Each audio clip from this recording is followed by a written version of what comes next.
Hey, what's up, Sornor? Hey, you're super early. What the heck? How are you doing?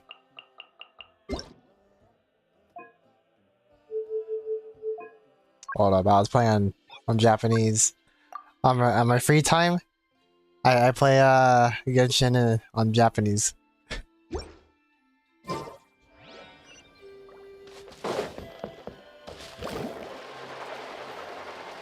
How are you doing though? What's up, Candy Bats? How are you doing? Welcome to the stream. What brings you here? Off we go.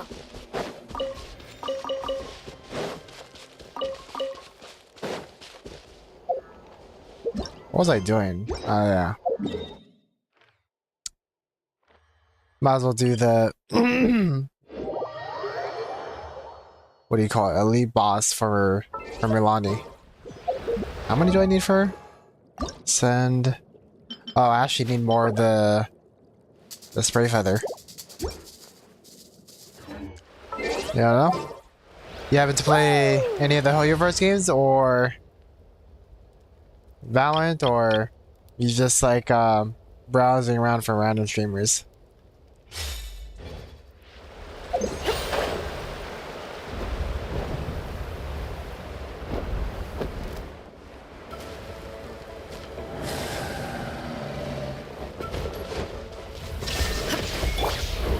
Solidify.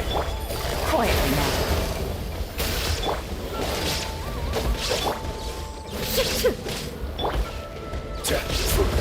Yeah, I got no ER. Gather.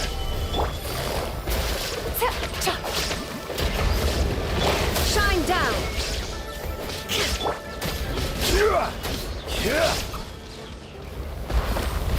Solidify. Go in. Torn to oblivion. Illusion shattered. I play Genshin sometimes. Nice, nice. You heard about the new update, or you've been playing it recently?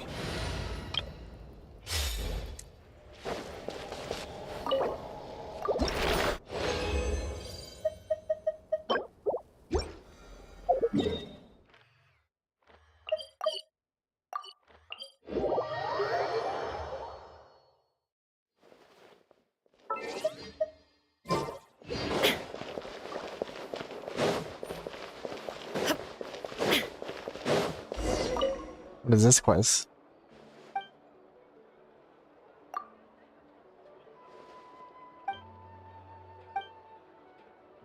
Looks like it's from Liyue.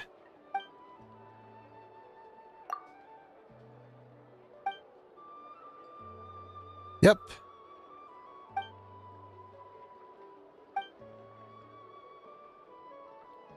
I haven't heard about the update. Yeah, there's a whole new region out and everything. So if you're looking to get back into Genshin, now's the time. They also so if you haven't heard about the update, they're actually giving out free standard 5 stars of your choosing. So you can get either Tenari, Kachin, Dea, Mona, Diluc, who else? Chi-Chi. Somebody else I'm probably messing up.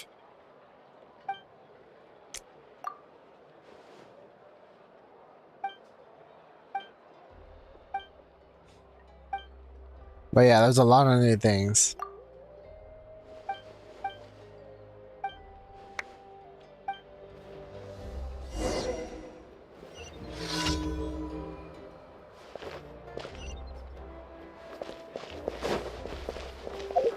$11 to 1,300 hours. Yeah, if you're wondering what I'm talking about, I think it shows right here.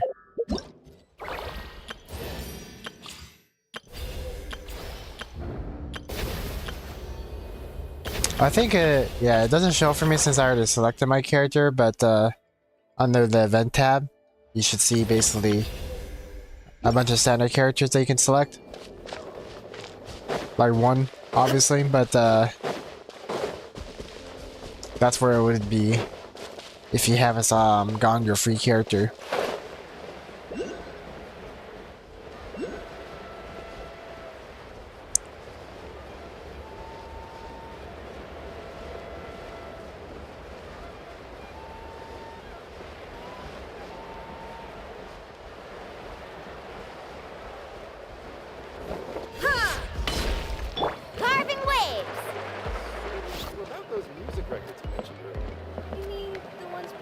time is it right now? Let's see.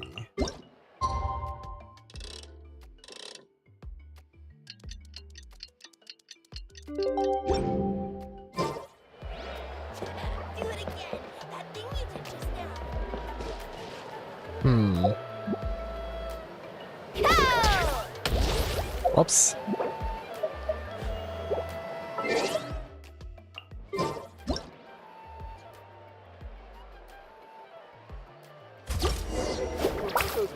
Good enough for me. Got the picture. He didn't say I couldn't be in it.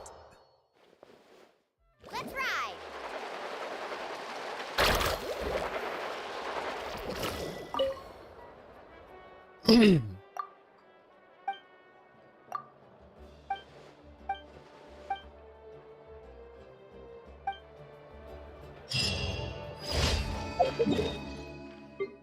Alright, back to this boss. I realized that I should probably use Kokomi for this boss just in case I don't get the phase done in time.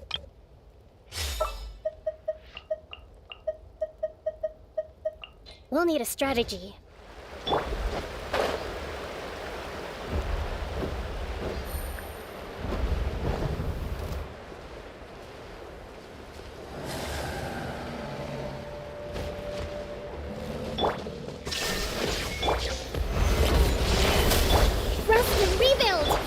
Gotcha. Quietly now. Things are about to get dicey. Order guide you. Inazuma shines eternal. Shine down.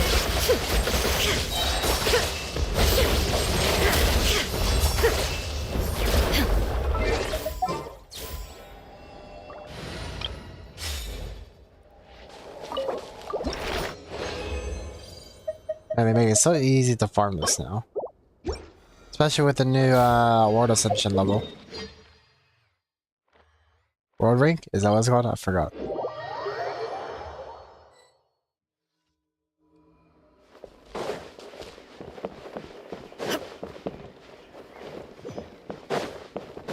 Where's that in the cave?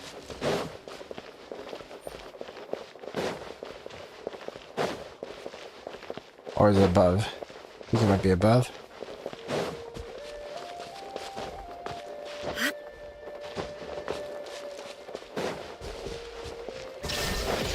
Torn to oblivion.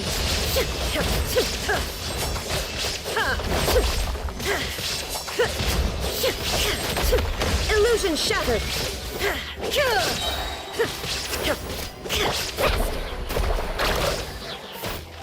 Oh, what's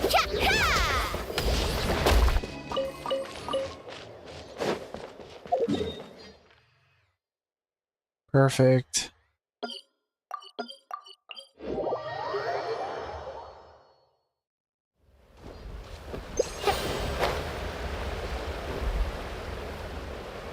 Oh wait, whoops. I'm about to go in there if I can vanish the team.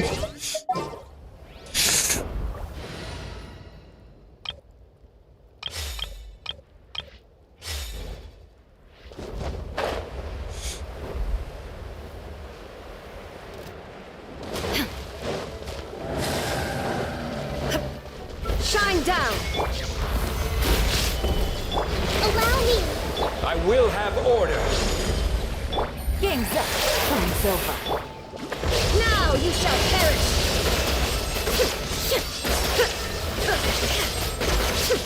I don't see someone actually do their daily commission, really?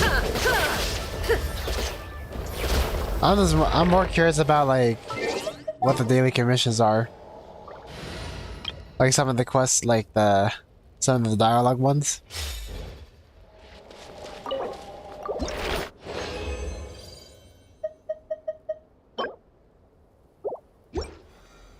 It's funny. During the time that I wasn't really streaming, I've been having my older brother play and do my daily commissions for me.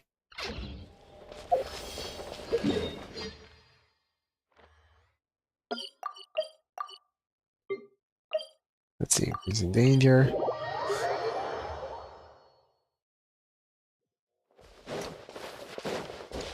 Yeah, today I'm planning on trying to, what do you call it, do the World Chronicles. Mainly the one for Let's see. I think I forgot. There was one that gives you like the glider, right? I think it was this one. Oh, I don't remember exactly. I'll have to check the reputation for each tribe. Illusion shattered.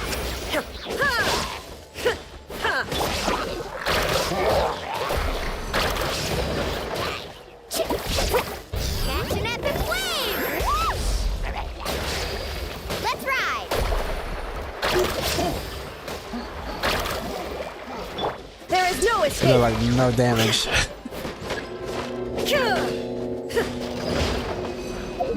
Alright, our job is done for that. Easy peasy. I mean, the new thing you can do is just, you can just use your resin, then your commission is done. Yeah, that's been around, right?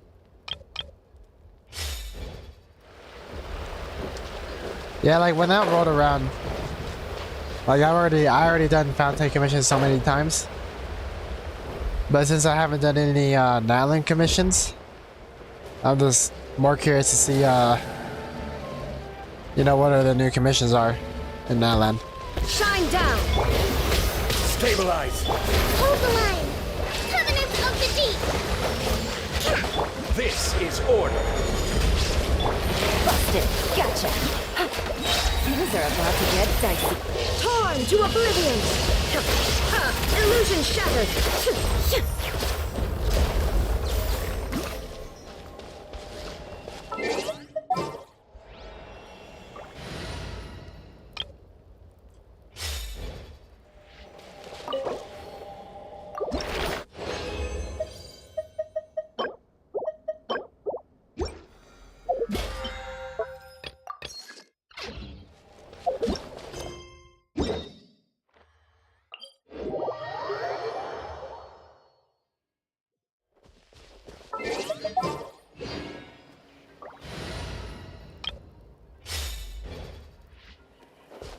Oh, wait a minute, what am I doing?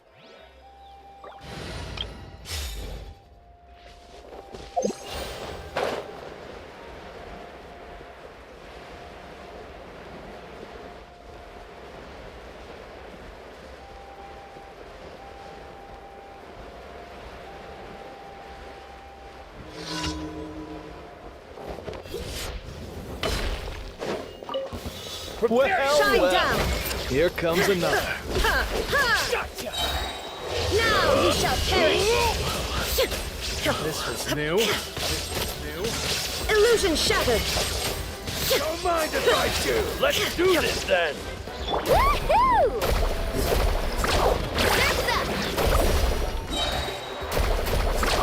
Amazing!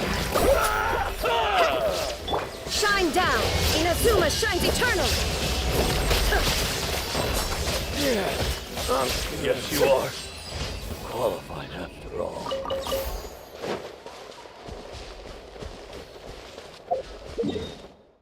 Well, there. That's everything.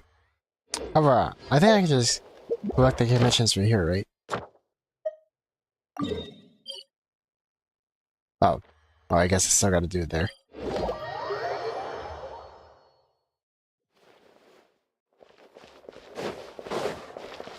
Sir, I feel like with each nation you get closer and closer to Catherine with these teleports. Ad Astra Abyssosk.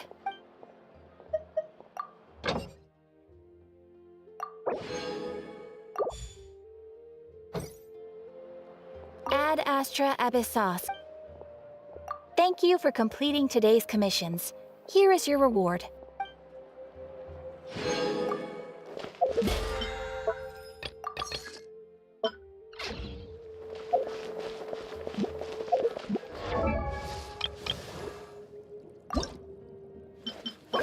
Woo! Alright, time for these actual... Wait, what the freak? It's just...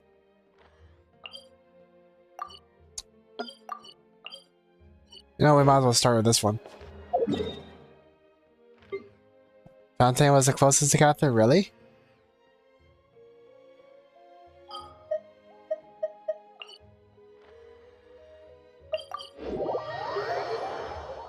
Actually, yeah, that is kind of close, huh? Yeah, you're right.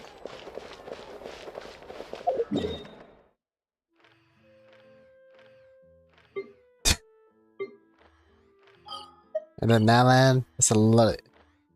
Yeah, you're right. It is slightly longer. You're correct. Yeah, the Monotone one, that's a ways off right there. That's a great distance. Liyue. Where the freak? Oh yeah, actually that's even longer. It's not even shorter.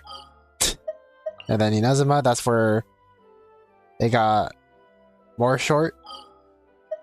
Sumeru. Damn, Sumeru isn't even close. You gotta go over here. And then freaking Natlan. Oh. And then Fontaine. Yeah, I guess Fontaine is just faster. Because, like, once you go to Fontaine, it just locks on there. Alright, what was I doing? Yes. I was gonna do this.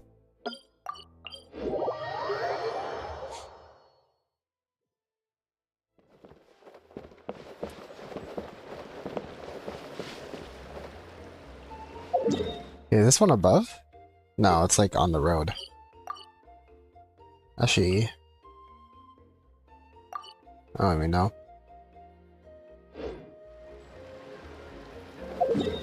Maybe that might be closer? I don't know. Screw it, I'll just go over here.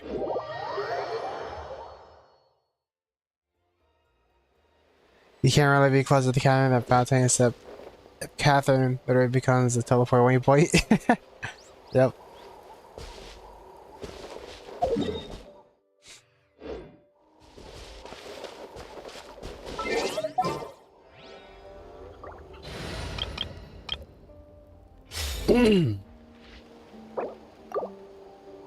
Oh yeah. Half my team is dead. If you're wondering why half my team is dead, it's because I was fighting the capybara thing on my own time.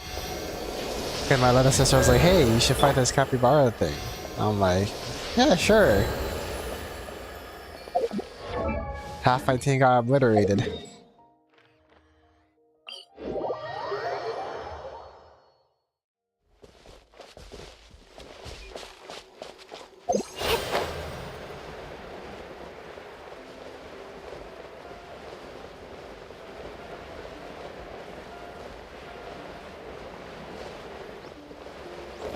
Did you manage to beat it?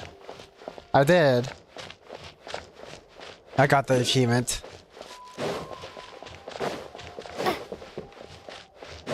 Yeah, that boss is actually kind of insane.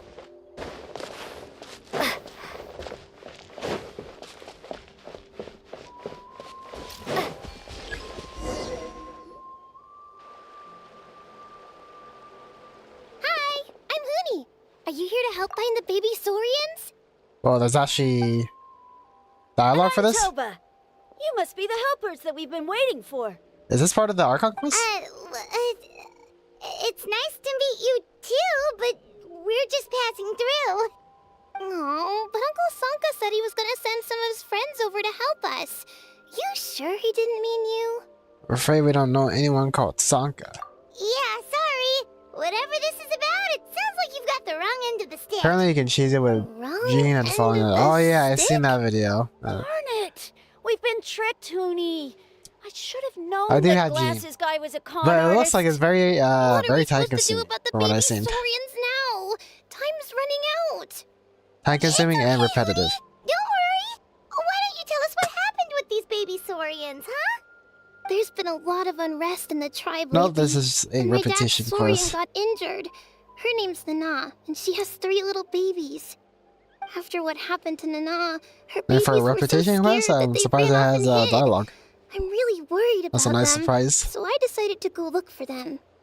If Nana is your dad's Saurian, why isn't he the one looking for them? My dad's one of the elders, so he's busy getting ready for Turnfire Night. It's a really important ceremony. More important than this, anyway. I'm not supposed to be out here either, but I snuck out without telling him. I didn't think it would take very long, but then that guy we ran into made us tell him loads of stories, and it wasted so much time. Yeah, he was so selfish.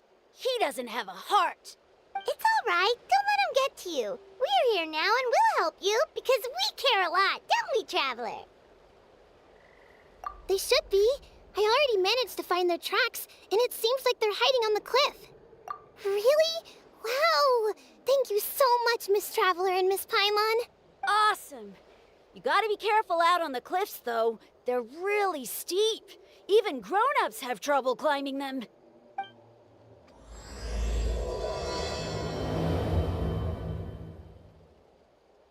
Goody said the baby Saurians are on the cliff, so let's find a way up. Well then. Is there a thing I can turn it to?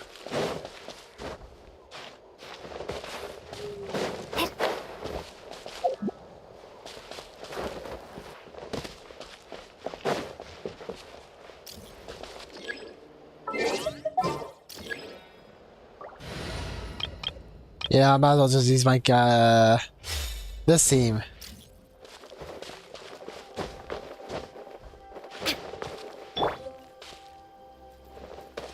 Spin to win!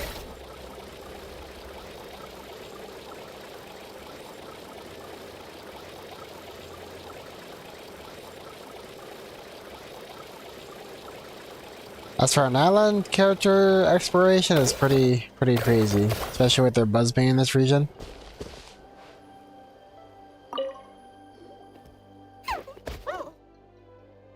Did you already do the quest for the people at the spring?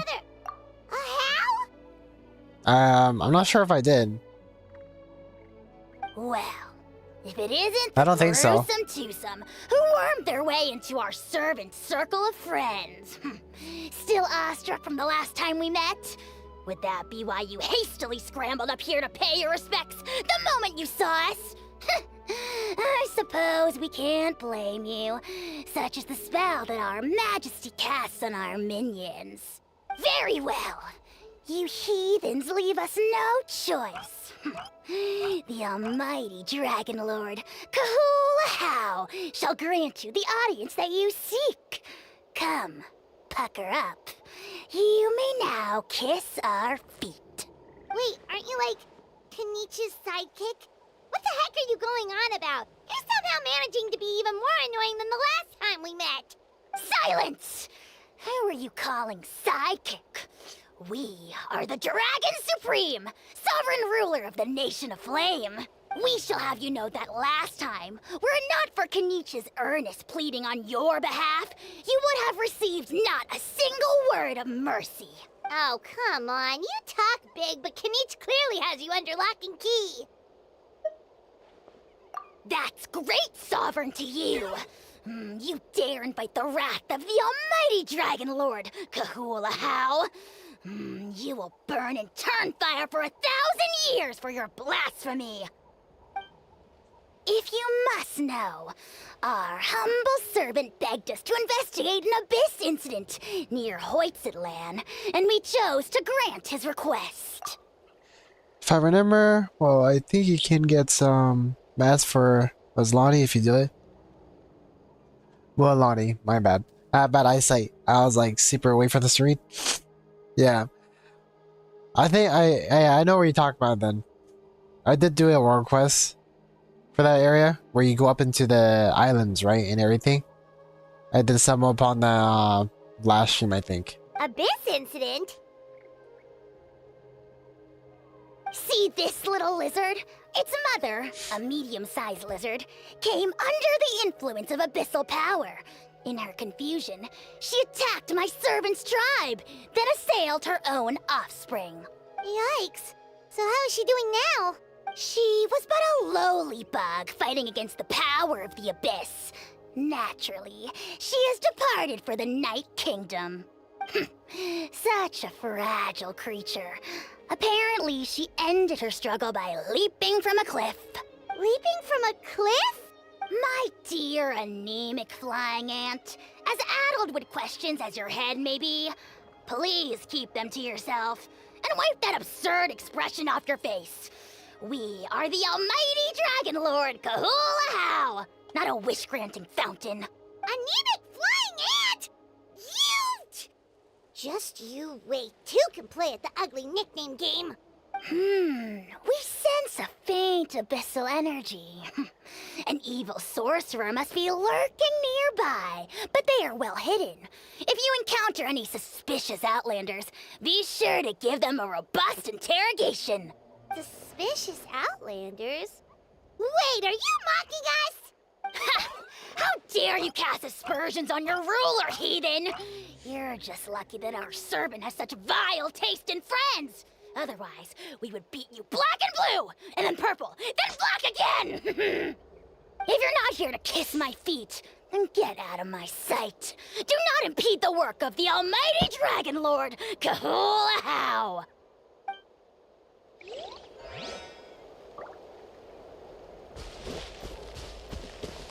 Alright. Guess we find the next one.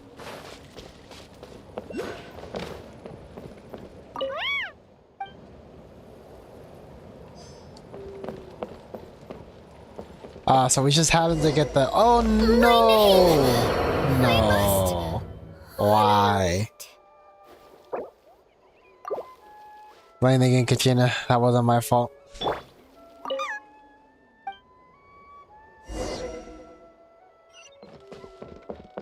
Let's not get sidetracked. We should take care of Hoonie's request first.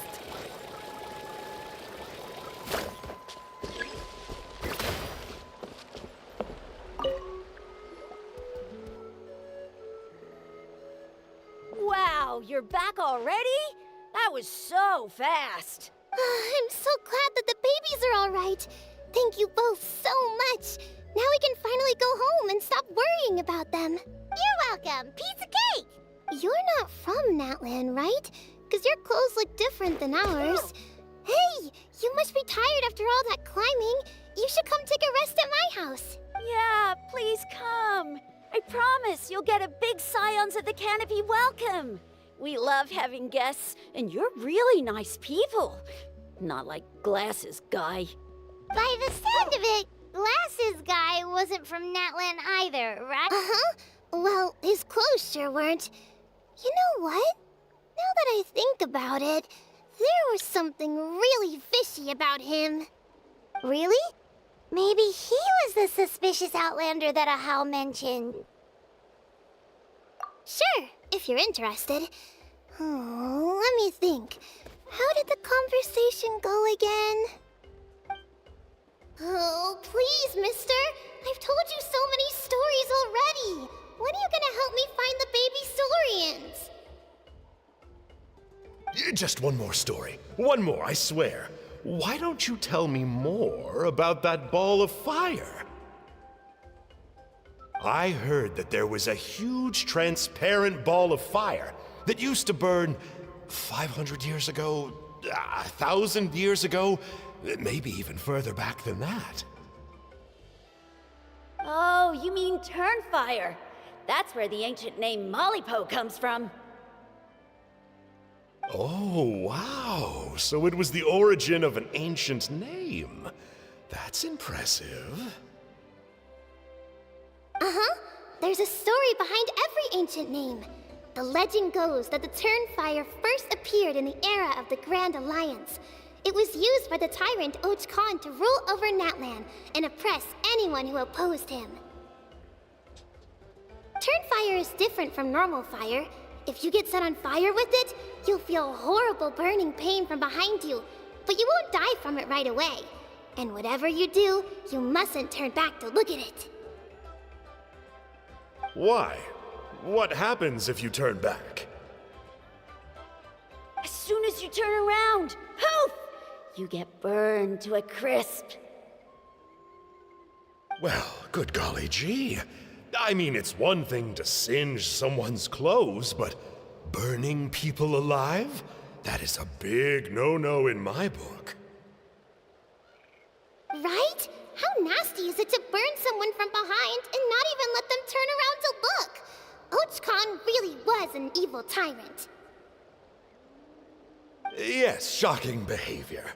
Now, let me guess.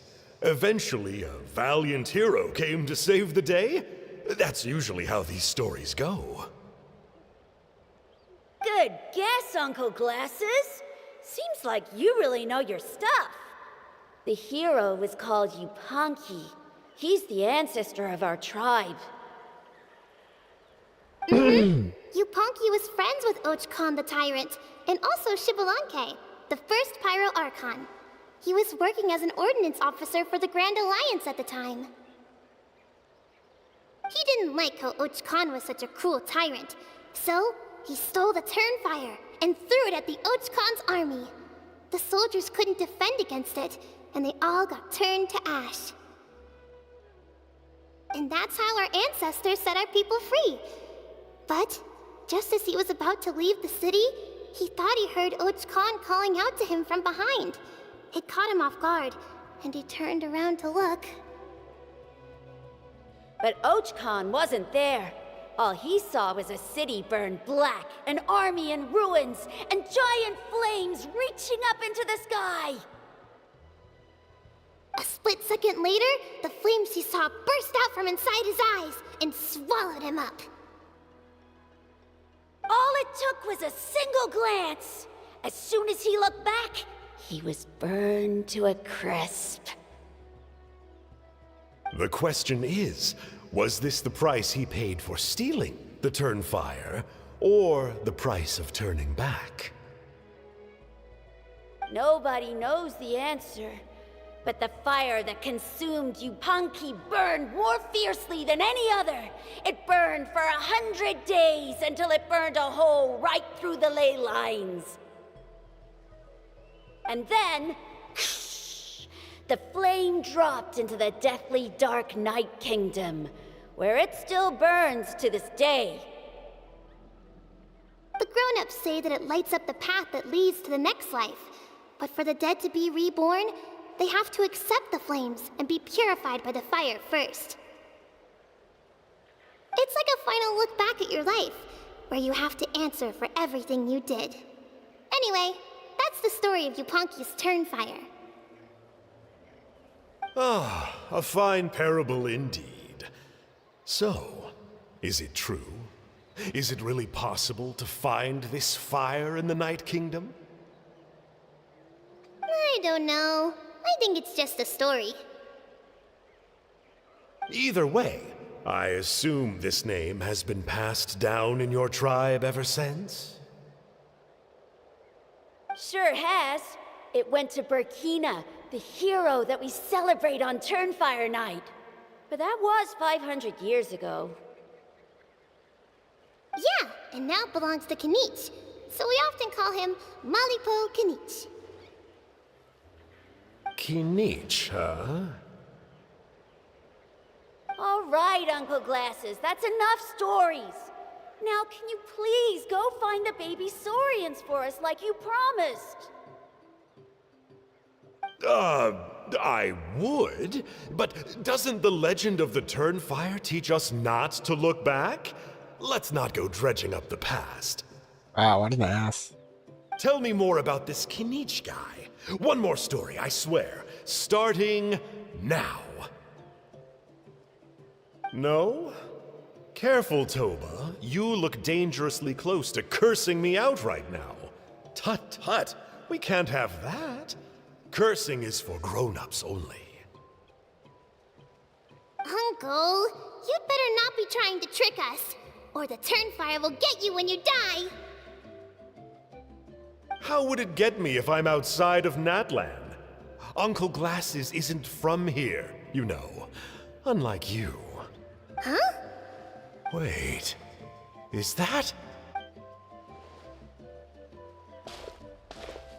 All right, kiddos. I'm a man of my word. 2 of my friends are on their way here, and, yeah, they'll help you out on my behalf. Work them like dogs, okay? That's what they're here for. Don't go easy on them just for my sake. Really? Well, first, can you tell us your name? We met at the foot of this cliff, so beneath the peaks, let's go with Sanka. Seriously? If you don't believe me, turn around and see for yourselves. They're right behind you. Huh? Where? Oh, wait! Uncle Sanka, where did you go? Yeah, definitely a fishy character. It sounds like he was digging for info about the ancient names. Yeah, and not only that, but he betrayed us too. He'll pay for this. All he got out of us was some stories, though. What's the worst that could happen? Traveler, maybe we should go tell Kenichi about this. Ahau says he's investigating it, but he's a bit of a loose cannon. We probably shouldn't take him at his word. Huh? You know Kenichi? Not very well, but we have met him before, and one time we had a meal together. Aw, man, I'm so jealous. I never even spoken to him. He's so cool. He's the Saurian hunter, and he has a really awesome ancient name. Me neither. I don't think my dad really likes him, though. He always tells me to stay away from him. Probably because of that little creep he always hangs out with. He's nasty, and he's so full of himself. Oh, the creep who calls himself Kahul Ahau? Yeah, we've had the pleasure of meeting him too. He sure loves pushing people's buttons. Exactly. I don't know why Kenichi partnered up with him. Why didn't he pick me instead? Uh-oh. Huni, look how late it is. We've been out way too long. We better get home now or we'll get yelled at. Oh, yikes. You're right. Okay, well, this path here leads to our settlement. If you decide to visit, remember to come to my house. If there's anything you need, my dad can help get it for you. Hope to see you soon. We gotta run. Bye for now.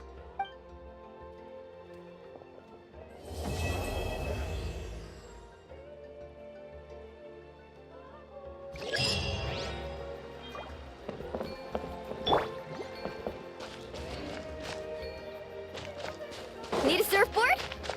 Faster.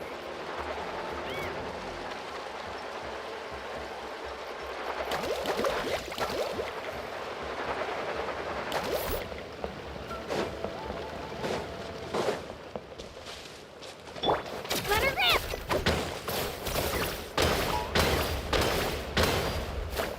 You know, that looked like something that was breakable, but I guess not.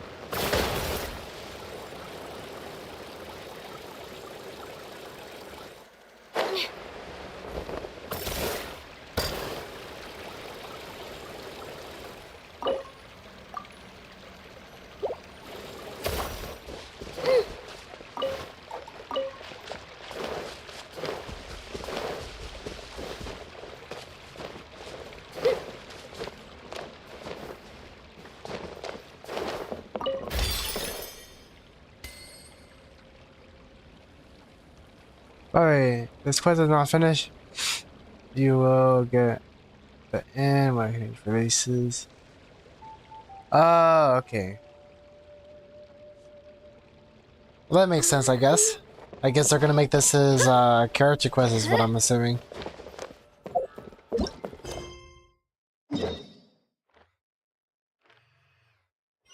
What?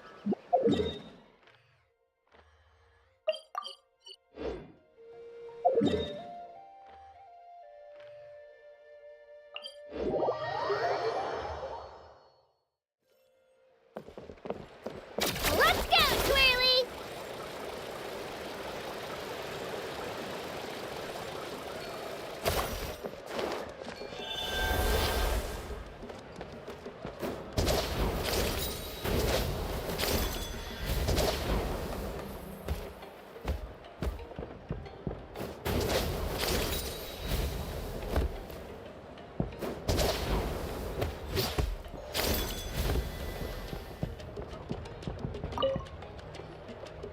Huni, what were you thinking, going out by yourself? Don't you know how dangerous it is? It's okay. Toba helped me. And we met some kind strangers who helped us. And Kind Strangers? strangers? What made you so sure they were so kind, huh? Oh, I suppose they had kind stranger written on their foreheads? yeah, actually, they did. In big, bold letters. Don't talk back to me. The Mountain King problem still hasn't been solved. What would I do if I lost you too? No dinner for you tonight. They were Oh. good people, Dad. Dinner or no dinner. Hello again, Huni.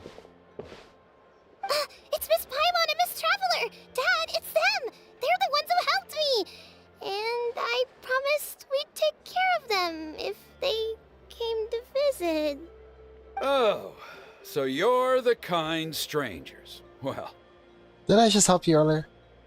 I'm Trinidad. Apparently, you helped my daughter today, so if there's anything you need, just ask. As an elder of the Scions of the Canopy, I've got some influence around here. Now, I trust that you're sensible people who know better than to take advantage of their host's generosity. Of course, all we ask is for 1 million more. Should I ask that? 1 million mora. At least you're a straight shooter. I can respect that much. Dad, please! They're not bad people! They've eaten at the same table with Kanich before! Be nice to them! Kanich? Wait! I heard that 2 mysterious travelers from afar showed up at the Stadium of the Sacred Flame. Are they you? And Paimon's the other! I do apologize. A lot's been going on in our tribe lately, and I suppose the pressure must be getting to me. I can't believe I was so rude to you. I feel ashamed. We got off on the wrong foot. Can we, start over? Oh, now we're talking! Seriously though, don't worry about it. Already forgotten. We're just happy to see Huni got home safe and sound. Oh, you just arrived, I take it, and it would be my honor to give you a hero's welcome tonight. Careful now, that's quite an about face. We've heard that kind of thing can lead to spontaneous combustion around these parts.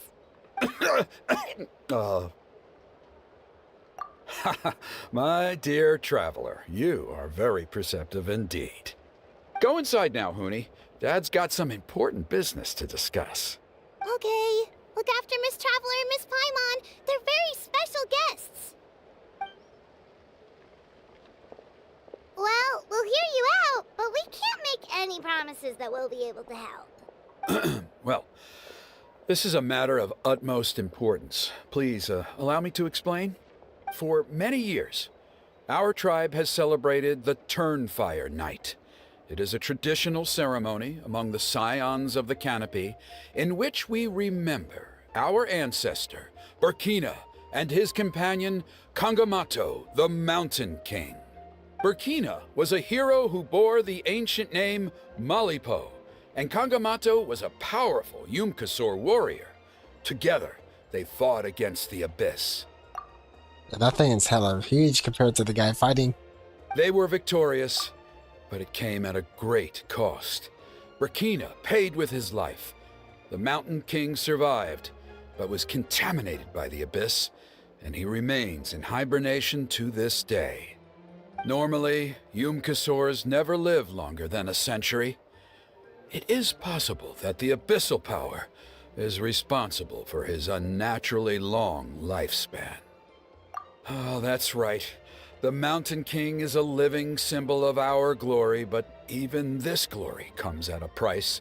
The Abyssal Power inside him is highly sensitive, and when it is disturbed, he awakens and flies into a blind rage, attacking anything that moves. So, besides the ceremony, another important part of Turnfire Night each year is cleansing the Abyssal Power inside the Mountain King so that he will remain sound asleep. Wait a minute, it's a cleansing? You know, the traveler could do that? However, Abyss-related incidents have been on the rise in Natlan lately, as I'm sure you're both aware. As a result, it has become increasingly difficult to keep the Mountain King in hibernation. Only 5 months have passed since the last Turnfire Night, and he's already showing signs of instability. Has he woken up again? He has. We managed to contain the situation by performing a makeshift ceremony right away, but it was a close call. He could reawaken at any moment. Also, he attacked and wounded my companion, Nana, during the ceremony. She became contaminated by the Abyss as a result, and... We heard. Such a tragedy. We're really sorry for your loss. Yes, and Nana wasn't the first. Anyway, right now we're preparing for an exceptional Turnfire Night ceremony, and we need to find a suitable flame bearer. From what I've heard about your adventures, I believe you would be perfect for the role. Of course, Plus, he's a bona fide hero who inherited the Malipo name. Oh, you mean Kanich? Yes, he's the one. A hero, worth his weight in gold. And unfortunately for us, he's all too aware of that. No prizes for guessing what he said when I asked him to host a Turnfire night outside of the annual schedule. An exceptional ceremony? Oh, I'll have to charge an exceptional price. I swear, no other concept exists in that boy's brain. Nice, he's predictable. Fork over the more and he's all yours. I'm not the one to usually talk about people behind their backs, but I'm convinced the YUB got hit on the head and took a wrong turn the day it chose to give that ancient name to him. I mean, have you ever heard of a hero whose mantra is, "What's your asking price?" Oh, and don't get me started on that insufferable Ahau he hangs around with. Thinks he's God's gift to mankind. Pompous fool. Yeah, Paimon has to agree on that last part. Anyway, the fact is, the ceremony can just as easily be done without him as long as we can find someone else. And besides, you two seem like much better candidates. So, what do you think?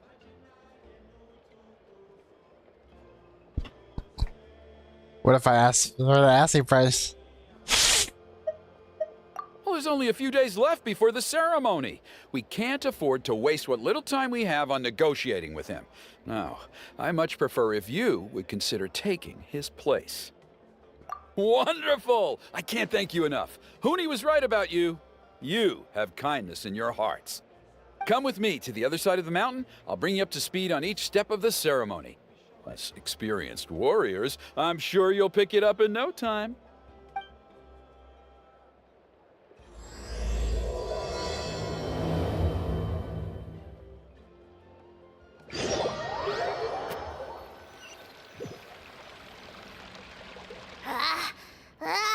Achoo!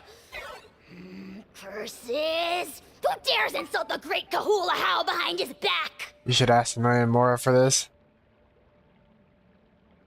You know, if they had that option, I would have picked that. That would have been funny. Oh, great Kahul Ahau, bless you. Shut your filthy mouth, worm of the abyss! Your putrid words defile the air we breathe. You make the almighty Dragon Lord, Kahula How, sick to the stomach! Speaking as a member of the Abyss Order, that's music to my ears. Exactly the kind of reaction we're going for. But on a personal level, I gotta say, it's pretty hurtful. Ugh, never have we heard such brazen blustering from someone who is inches from death! Up yours, Four Eyes! We spit in your face! Okay, well, that I am at a loss to explain. How do I manage to stay so chirpy and cheerful? I can only guess it's some kind of powerful magic. But I digress. Mr. Kinich, I admit it, you, sir, are a legendary hunter. Still, the only reason you caught me is that I was reluctant to run away. You see, I'm very interested in the lore of your tribe. Okay. Is that it? K? Aren't you intrigued to know what it is about you guys that prompted a visit from the Abyss? It's the extreme sports! The other day, I narrowly avoided getting hit by a very brave soul who just leaped off a cliff. I think you call it bungee jumping? Anyway, I was very impressed. That is what I call embracing the spirit of adventure. Look, I even did a painting inspired by the bravery and freedom of the scions of the canopy. You scum-sucking swine! I swear, if you go bungee jumping, it'll be without a rope! Head first off the tallest cliff, with a band of hunters on your tail, and nowhere left to run, and a bottomless cesspit waiting for you on the ground. You say that, but I get the sense that Mr. Kinich isn't planning to take my life right now. On top of that, I'm tired of spying on you from afar. So why don't we just negotiate a comfortable operating distance that works for both of us? See, this guy makes me think of Asia, but cheerful. I've heard that the most important thing in human relationships is to respect each other's boundaries. What do you say, Mr. Kinich? Or you could tell me what it is you're really after. What? And then I'll name my price.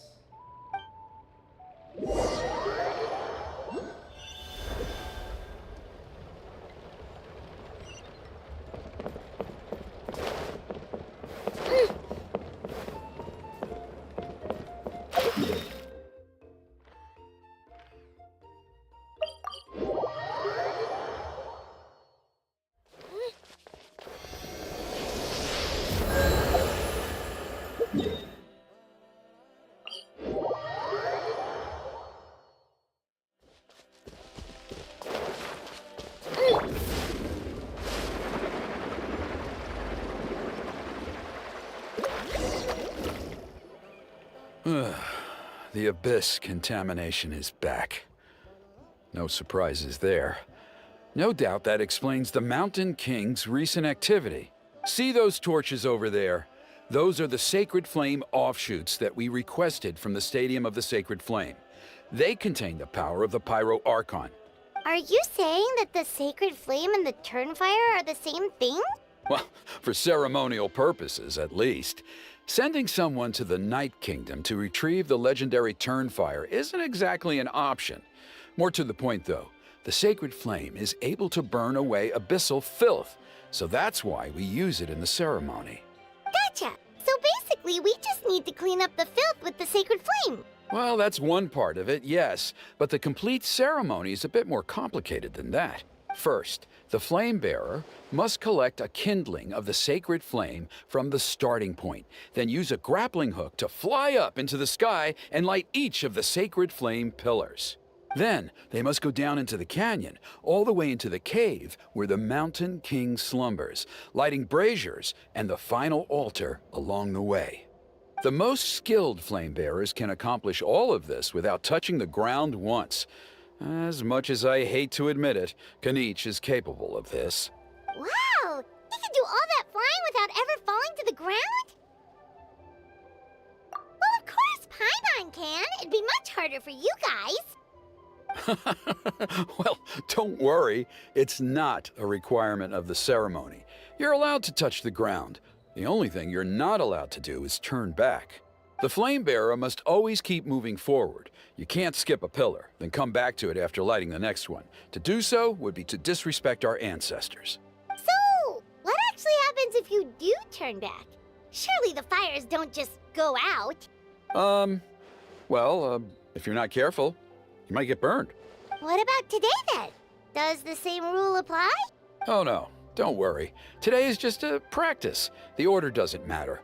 You just need to take the sacred flame, cleanse the filth, then go light all the braziers. Are you ready?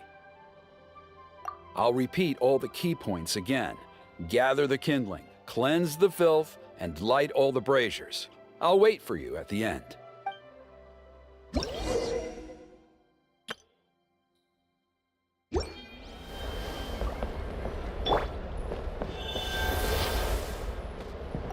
Alright, let's use this kindling to complete our mission. There's abyssal filth over there. Let's burn it away with the sacred flame.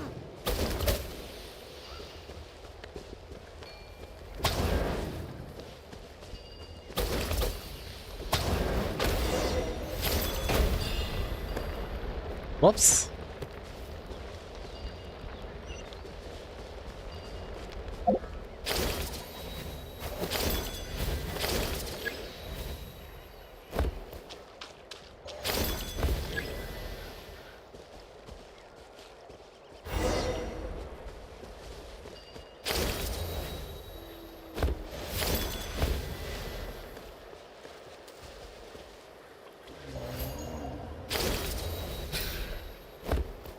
Where must think of the fire?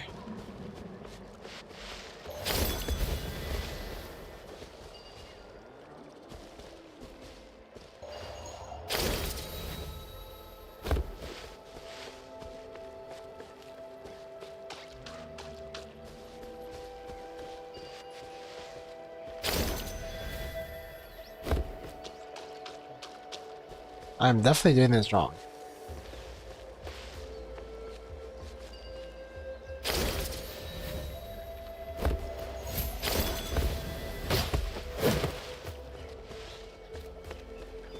Is it that what I'm supposed to do?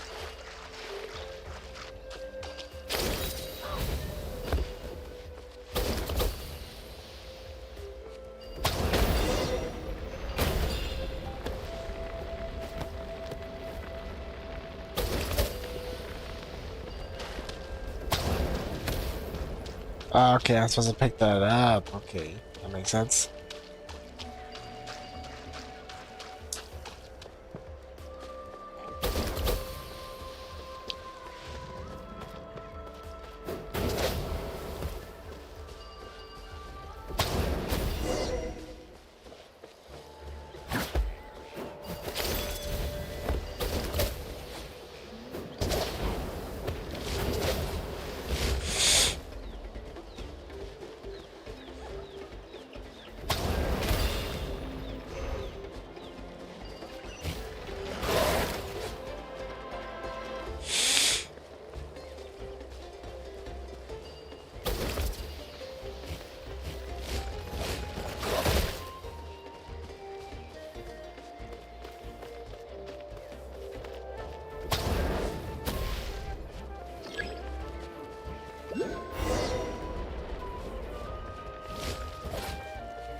That should be all the braziers. Let's regroup with Trinidad.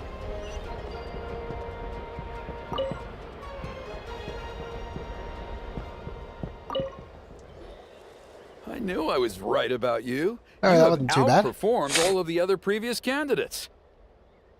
If there was an ancient name for outstanding flame bearers, I'm sure the Wyab would consider you for the honor. Power could probably get the job done too. Yeah, although it would probably take Paimon quite a bit longer. All right, now there's still a few days left until the ceremony, and I should probably get back so I can inform the chief and the other elders that I have found the flame bearer we need. Oh, you mean they've still got to sign off on it? Some of them are still hoping we can come to an agreement with Kanich, but that's only because they haven't seen you in action. Still, I'm the one responsible for securing a flame bearer, and my recommendation is you. Just for Paimon's own peace of mind, are you sure it's not going to be a problem having Outlanders take on such an important role in your ceremony?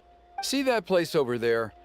There was a time, long before the age of Burkina and the Mountain King, when we, Scions of the Canopy, called that our home. After a period of upheaval, our ancestors were forced to move away. Now, it has become a place where our youths go to develop courage and kindle a spirit of adventure. If we fail to keep the threat posed by the Mountain King at bay, it might not be long before we have to move again and find a new home. So, to answer your question, I think everyone will agree that you are the right choice. Fair enough. Desperate times call for desperate measures. I'll need you to drop by my place at some point before the ceremony, if that's all right. There are still a few final details that we need to discuss. Okay, see you later then. You have my gratitude. We've helped out with a lot of other local festivals before, but this one feels a little different. Anyway, let's take a break before heading back to Trinidad's place. Alright, there's Kanich.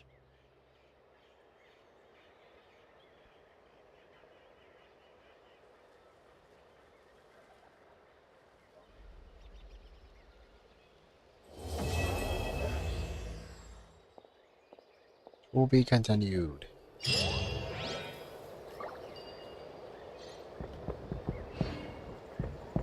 Wait, was that the end?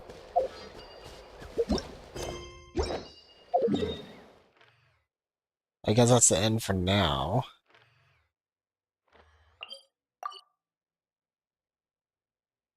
How much did I get done? Oh, wrong one.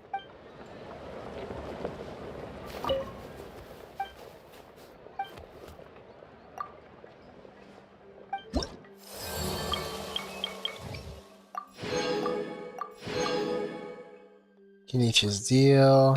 To the night. What is the night? Right for trouble.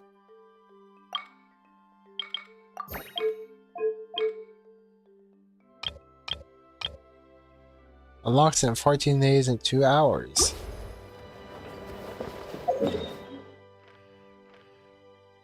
Because the next one I can do is probably this one. That one I could probably do.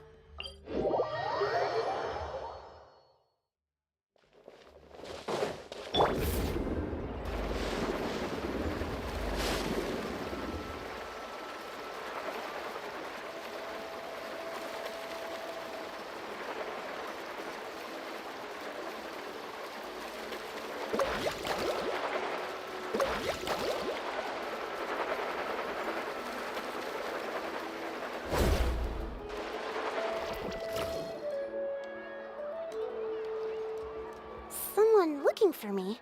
Oh, why, if it isn't the Traveler and her companion. So what brings you here? Do you need help with anything? We want to visit the mysterious island. The mysterious island, huh? Is there something wrong? I'm assuming you two are already aware that this island is related to a legend of my people. Yeah, but now that you mention it, we don't know anything about the actual legend yet. Then allow me to explain it to you two. It is said that the first chief of the people of the Springs was the most outstanding guide in all of Natlan. He discovered many deserted domains and found countless treasures. By the way, are you gonna get Kinish? That's a good question. We'll see. Cause like, now that I'm playing all the Hoyoverse games now, I'm kind of like picking and choosing which characters I get. But we'll just have to wait and see. But to prove himself once more, he embarked on yet another journey in search of a legendary, mysterious island. He endured many hardships along the way, but he persevered and managed to reach the destination. I think the main thing why people would want Natlan characters is basically the new switching mechanic that they have going on. You know? Which is, I don't know. Makes it very different from using other characters from before. The island emits a golden light where countless treasures are buried. But instead of claiming the treasures for himself, he left behind a trail of clues that lead to the island. Since then, many people from later generations have undertaken the challenge of finding the island. After all, to find the island is to find riches and glory. Yeah, it kind of sounds like One Piece. Oh, that makes sense! So could you tell us how to get to that island? Oh, Paimon gets it! This is like a big secret for the people of the spring, so you can't just tell anyone, right? On the contrary, it's quite the opposite. The legend and the clues needed to find the island are all already known to the public. Oh! Well, then what's the problem? Well, I'm willing to answer your question in exchange for a favor. What? Sure thing! Well, what do you need us to do? Then you have my thanks. Allow me to tell you some details. I'll be honest, there are some among the tribe who are of rather base character. Not long ago, I received a report that a few of them were working together to scam visitors. As the chief of the tribe, I was very ashamed to hear of this. It's really hard to believe that could happen. They are targeting tourists who wish to visit that island. According to my sources, they would trick tourists into believing they are trustworthy guides before luring the tourists into spending a fortune for the sake of reaching the island. They run a pretty sophisticated operation. They would always claim the scammed money as some kind of legal travel expenditure, so it's hard to use that to directly convict them. So, I was hoping to find someone who could approach them and pretend to get scammed. Doing so would allow us to gather the evidence required to bring them to justice. The problem is, they would certainly recognize anyone associated with me, which is why I haven't been able to carry out the plan yet. Oh, Paimon understands now! We're the perfect bait because we're both tourists. Exactly! And as far as I know, you two are no pushovers. No matter what nefarious schemes they may come up with, you'll be perfectly capable of protecting yourselves, right? Personally, I just want Kinish because Ajax is kind of funny. Oh yeah, his character is kind of interesting too. You betcha! If it's just a few scammers we're talking about, she'll take them all down! Wonderful! Then here, please take this. Whoa, that's a lot of Mora! Did we already earn a bonus? There will be plenty of rewards if you manage to catch those scoundrels. This Mora, however, is for other purposes. I'm sure some spending will be required on your part before they lower their guard. I certainly wouldn't expect you to pay out of your own pockets. So please use the Mora as needed, and collect as much evidence as possible. No wonder you're the chief. Seems like you've already thought of everything. Okay, we'll take it from here. I've marked the location of the scammers on your map. I'll leave the rest to you two.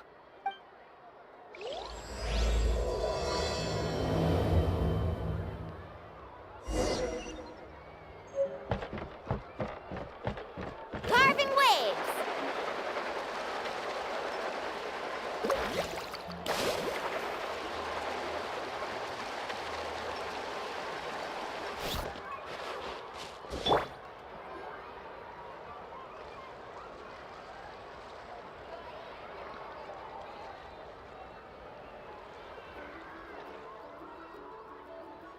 This should be the place. Now let's see if anyone around here looks like a scammer. Why are you being so suspicious, Paimon? Oh, right. We should pretend we are innocent tourists with no idea about what's going on. But how should we lure those scammers out? Maybe try talking about the mysterious island? Good idea. Speaking of which, Paimon's dying to know what kind of treasures could be buried on the mysterious island. Wonder if anyone's ever really seen them before. Ah! Are you two visitors from afar looking to visit the mysterious island? Who the... Oh, looks like we managed to lure them out already. Come on, Paimon, don't forget our rules. Oh, pardon. Is something the matter? I just happened to overhear you two talking about the mysterious island. I assume you two must be tourists, brought here by the legend and looking for the island. Am I right? Hello, Paimon is Paimon, and this is the Traveler. That's right. We were just getting ready to look for that island from the legend. In that case, as a qualified guide, I certainly cannot allow you to embark on such a dangerous journey. Uh-huh.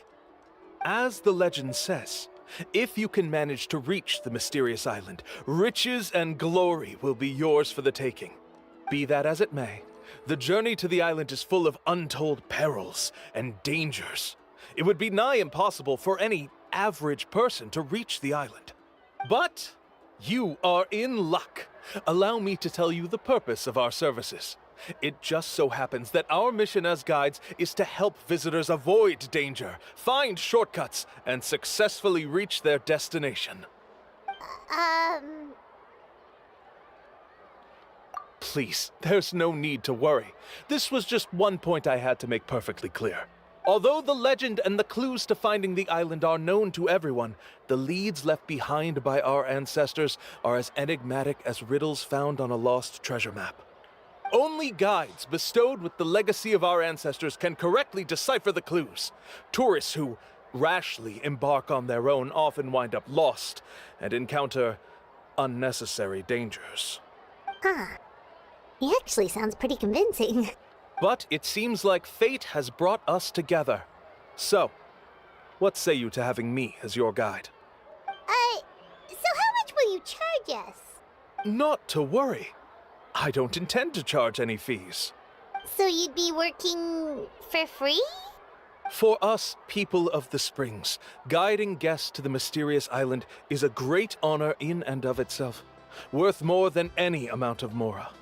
Smooth. Paimon almost wants to believe him. We need to see what he actually wants to do. Alright, thank you. Then please, guide us onward. Of course. Please, follow me. We're gonna do rob us?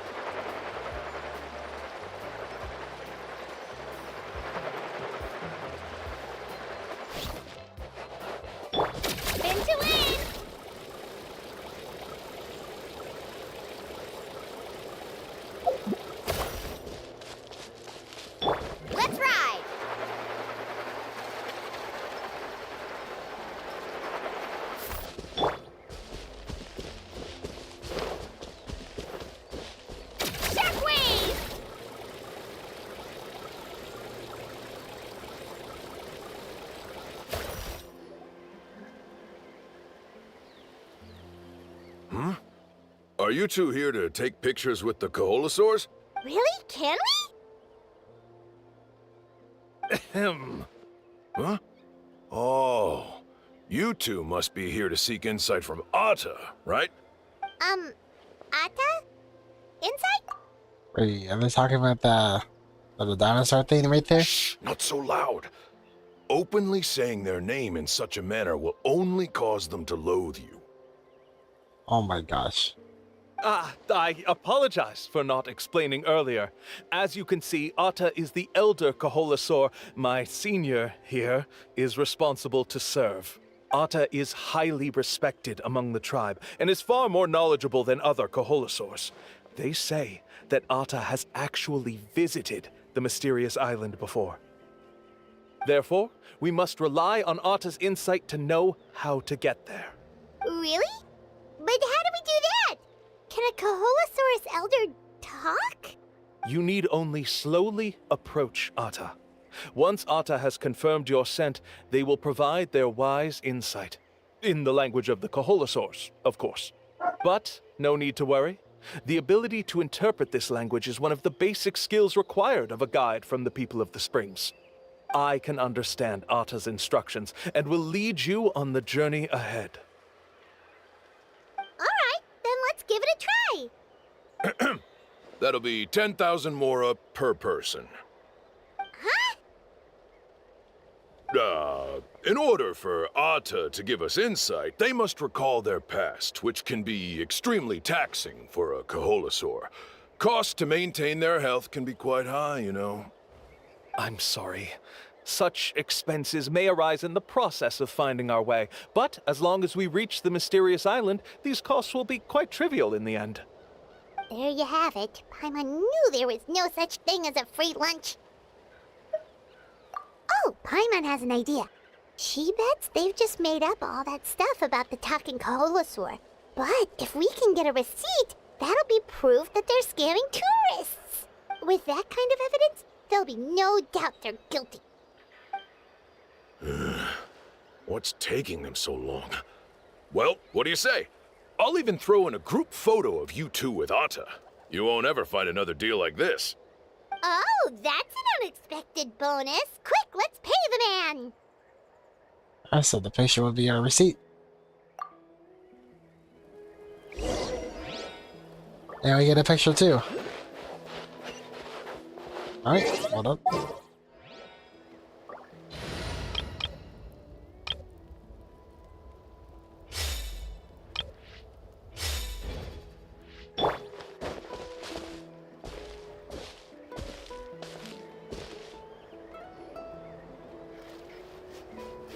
Whoa, Atta really didn't try to bite us at all.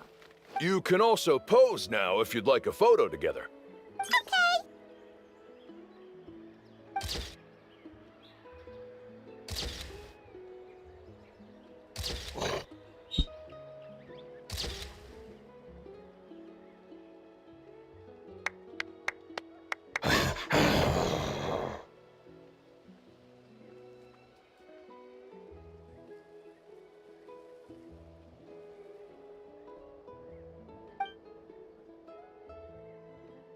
Oh, Atta is already speaking? Let me listen to what they have to say.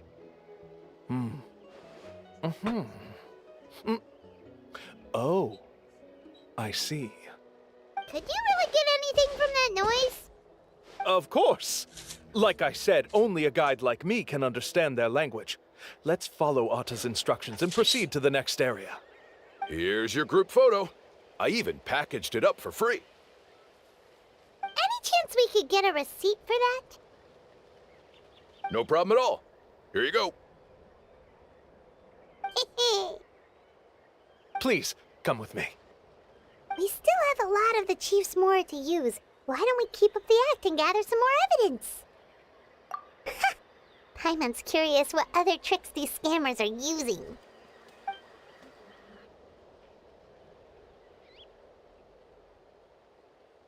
These guys are going way too far. He keeps coming up with some far-fetched reasons to make us pay for everything. With all the evidence we have now, we could bring him straight to the chief and he'd definitely be convicted. But after after handing over all that Mora, Paimon kinda wants to see if he'll actually take us to the island or not. Sorry to keep you waiting. After all the clues we've gathered, I've managed to find a shortcut to the island. Oh, alright, then let's get going!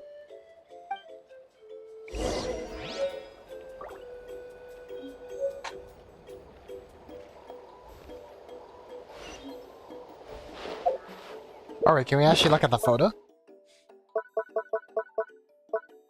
Let's see, where's that photo?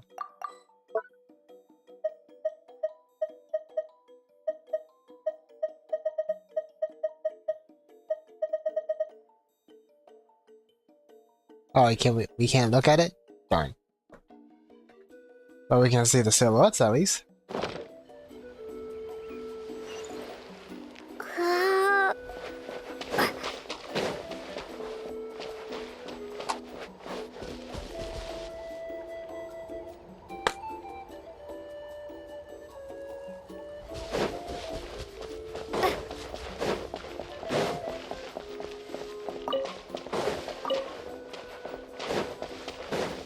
I did not know there was more of those.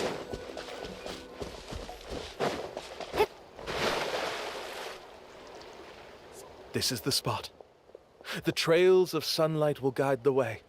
Once you cross the rushing water, the light of the setting sun shall reveal everything. Arta's insights have already pointed us to the destination. It's just on the opposite bank. You mean, we're almost there? Huh. But there wasn't even anything exciting about this journey. As I said before, this is a shortcut. If I took you on some arduous path after all the Mora you spent, that wouldn't make me look like a good guide, don't you think? Anyway, there's no time to lose. We need to get there before sunset.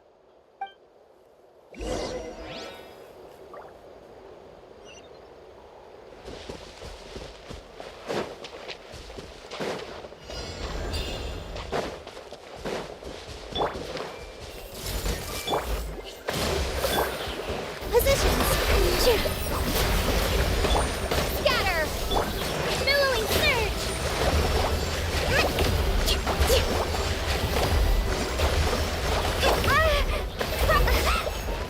Scatter! Allow me! This dance is for you! I see everything! How about this? Fun, shall we? Springboard! Rain of bullets!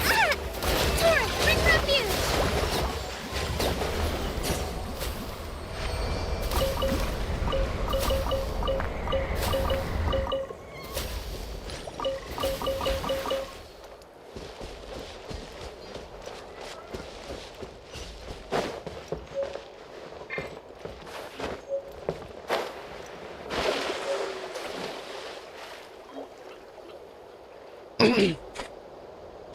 According to Arta's insights, this is the place.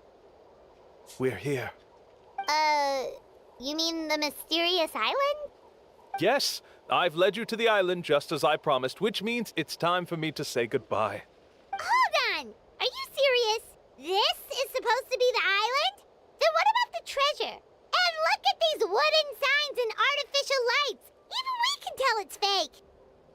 All that stuff about treasure is just part of the legend. I didn't make any promises about what you'd find. And who says a mysterious island can't look like this? Huh. Since you seem to have dropped the act, then there's no need for us to continue either. We were commissioned by the chief of the people of the Springs to gather evidence of your scamming activities. With these receipts, your scamming days are over. You sure? Then what's written on those receipts? Huh. Let's see. I took you all this way just to buy enough time for the handwriting to disappear. Even if you were to go back to the people you paid, you'd only find that they were using fake names, making them impossible to track down.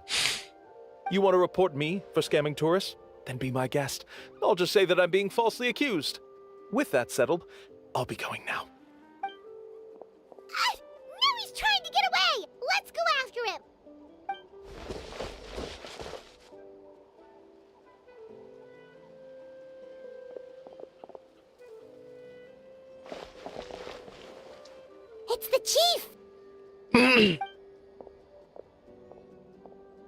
What's the chief doing here? I had dispatched others to secretly trail you. Thanks to you, we can finally convict him of scamming people. Convict me? How? They don't have any evidence against me. Even as the chief, you can't just level accusations without any evidence, right? Sorry to say it, but he got us. We lost all the evidence we had.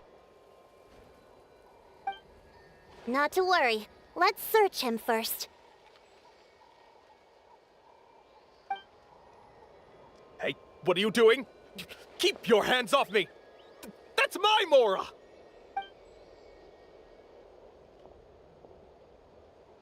Yes, I see the mark. Looks like you already split the Mora before you let them here. What do you mean? The Mora that the Traveler and Paimon were using today were all provided by me. They all have a special mark on them. You...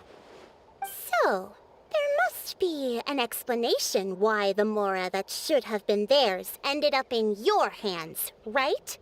There are no receipts to prove that any transactions took place, and you yourself just denied that there was a scam. So did you then take the Mora from them by force? Take Mora from others by force? Oh, that's an even more serious crime than scamming! You... Ugh. All right. Sure, I admit that I coaxed them into spending a few times, but I wouldn't go as far as calling it scamming. We have witnesses standing right here, you know. Fine. Yes, it was all a scam. Woohoo! No wonder you're the chief of the tribe! I still don't understand how so many people have been getting duped by them. You need only stop and think for a moment to see through the whole thing. If he claims to be able to find a shortcut to the mysterious island, then why hasn't he just gone there and claimed the treasure for himself? Why even bother guiding others there? That's a good point. Speaking of, have any guides from the people of the Springs ever found the treasure of the mysterious island? I can answer this question along with your previous one about how to get there. The answer is actually very simple. There is no shortcut to the island, and most people don't even meet the requirement to ever reach it. If you don't meet this single condition, then even guides from the people of the Springs, despite all of their abilities, will find it difficult to overcome the obstacles along the way. Which is exactly why, even though the clues to the mysterious island are open to the public, few have ever made it there. There's a requirement? What is it? Let me ask you something first. What do you think a real journey to the mysterious island should be like? It should probably involve overcoming a lot of hardships with your companions before witnessing some breathtaking sights, uncovering a really touching story, oh, and scoring some super cool treasure at the end. And therein lies the key point. Overcoming hardships with your companions. It's said that when the first chief set out to search for the island, the ones who accompanied him were not clients nor tourists, but his closest friends. The legend also mentioned that only those willing to entrust their lives to one another will be able to reach the island together. Therefore, the requirement to reach the island is journeying with your closest friends, the kind of friends you would trust with your life. So that's the key. From what I can see, you and Paimon are exactly those kinds of friends. The kind that would trust each other with anything. But, unfortunately, neither of you are experienced guides. And if you were to hire someone else, then I'm afraid you could probably never place your lives in the hands of someone you met on a pure monetary basis. That's true. But don't feel discouraged. I believe that this beautiful land that I call my home will not disappoint you. Whether it's remote islands or ancient ruins, I'm sure they can also provide you with plenty of exciting adventures. And let me tell you a secret. The elders once told me that beneath these very ruins lies a way to reach the sky. Or maybe someone already discovered that. Oh, I already did that already. No matter. If you two want to go adventuring elsewhere, I can also give you some suggestions. Yeah, thanks for that. But knowing us, we don't give up so easily even when a place is supposedly impossible to visit. Oh, I can understand. I won't stop you if you're still interested in finding the island. I just recommend finding a guide first who you could trust with your lives. A guide we could trust with our lives? Oh, who knows when we'll meet someone like that around here? Oh, we could go find Mualani! It appears you've already made up your minds. Then I'll be taking my leave. My assistants will pay you for all your help. Thanks. Okay, bye-bye! Alright, that's kind of funny. I already... If it's about going up there, I've already did it.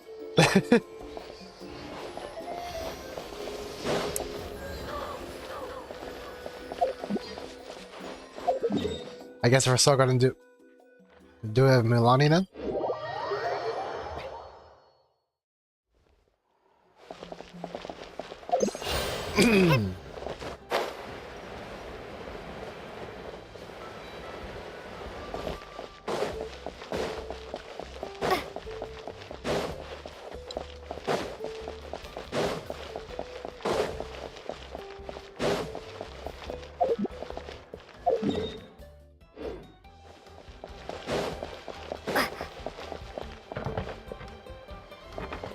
Somebody under here or something, or?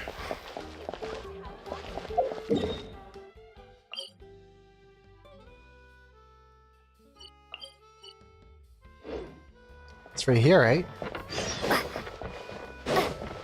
Oh, it's in this thinner area. Alright. Sorry, we don't carry any black swimming floaters here. I was wondering when Milani was gonna come into play. Yeah, I was wondering that too. But why? Black floaters look really cool. May I ask whether you've had some bad luck lately? Well, yeah, sorta. The last pair of black floaters I bought ended up getting bitten by Kaholasaur. I nearly drowned. Which is why I want to buy some new ones. I knew it. I specifically asked an expert from the Masters of the Nightwind about this once. Black floaters bring bad luck. Really? Also, have you by any chance become a mosquito magnet? Or found yourself overheating? Maybe even suffering a little heat stroke? Yeah, that's exactly how I've been feeling. It's all starting to make sense now. In that case, I'd recommend either pink or blue swimming floaters. According to the experts, bright colors can not only lift your mood, but also bring good luck. I'll even offer you a discount if you'd like. Just see it as a way of celebrating your luck taking a turn for the better. You'd really do that? Then I'll take one of each. You got it.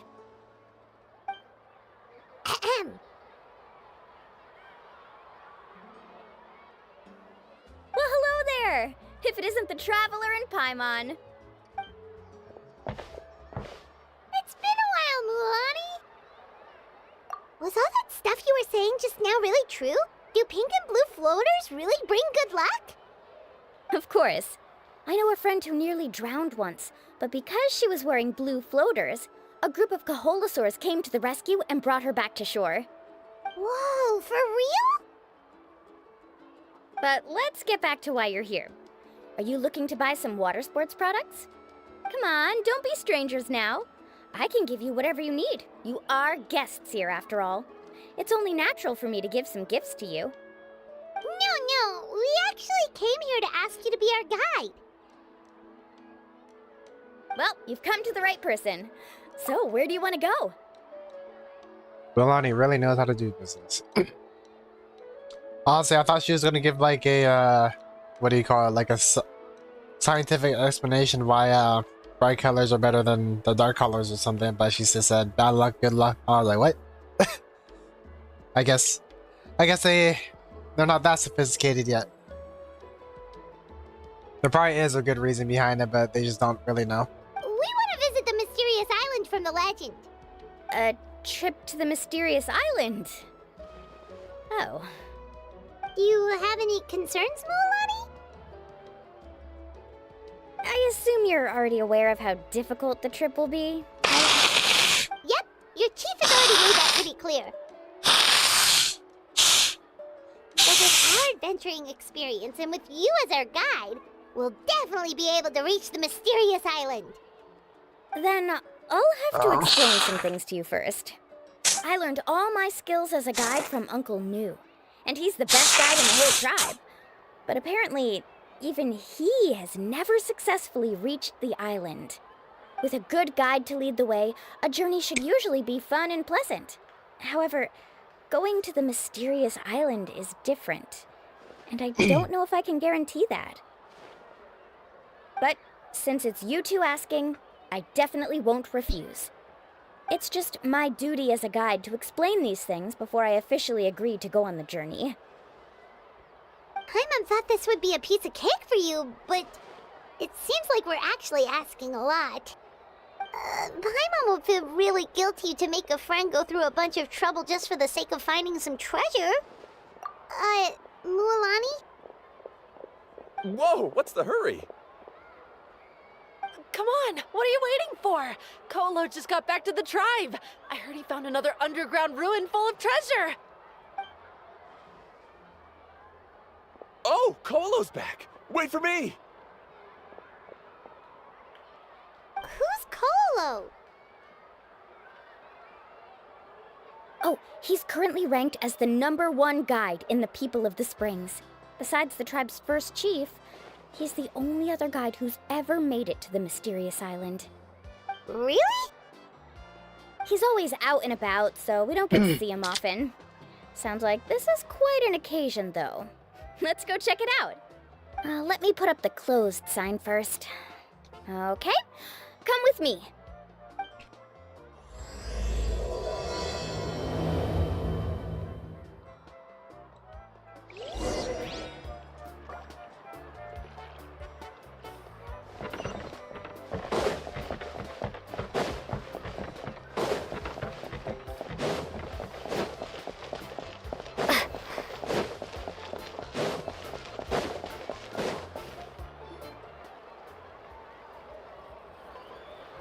The crystals you asked for can only be found in caverns deeper than 500 meters underground.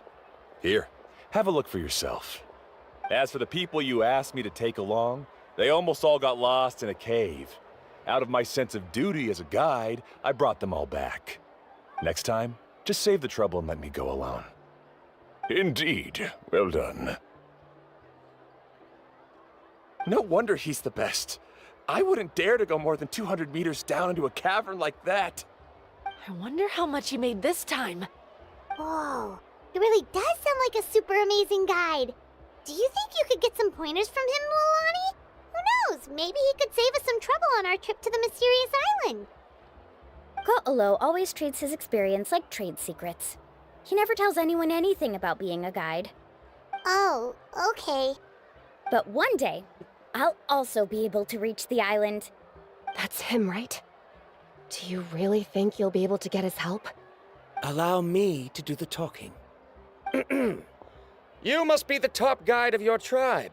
I have a commission that I hope you'd be willing to consider. I forgot. Haven't we talked to these two before? That guy sure looks familiar. Oh, aren't those two the scholars from Sumeru who are they bitten by were. the Kaholasaurs? They also wanted to go to the mysterious island, right? Seems they finally realized that they need a guide. The commission? Since you've obviously heard about my abilities, have you also happened to hear about my rates? If you're not intimidated by the price, then we can talk. Yes, I've looked into everything I need to know. As long as the trip is a success, then the commission fees won't be a problem. Oh? And where is it you want to go? The mysterious island. Just as Paimon thought.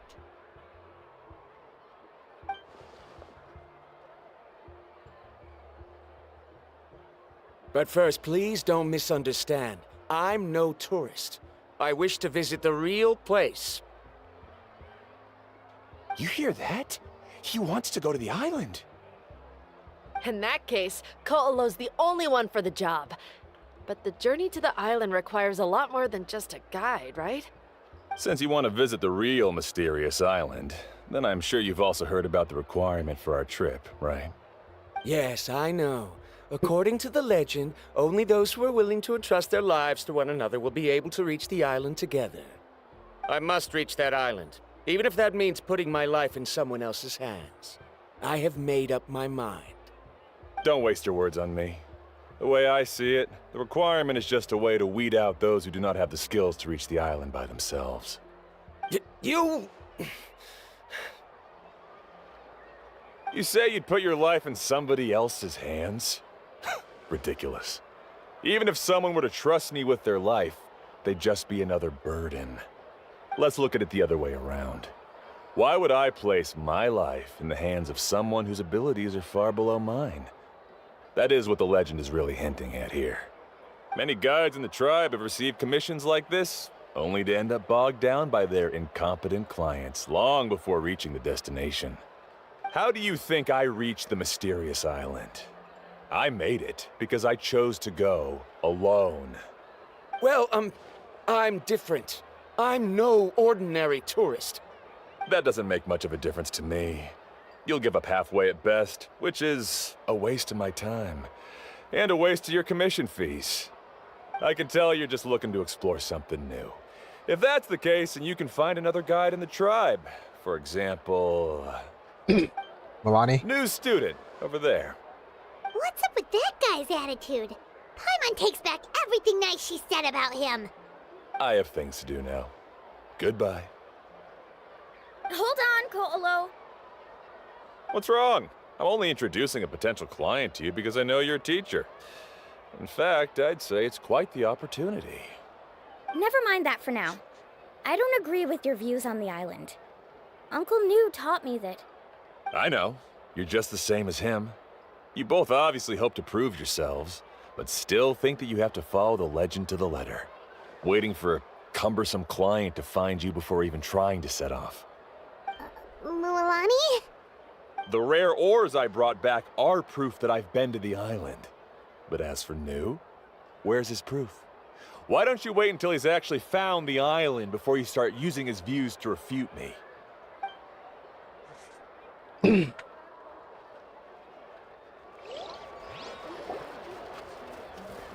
Was there any ores on the island? I don't remember. I'm really sorry.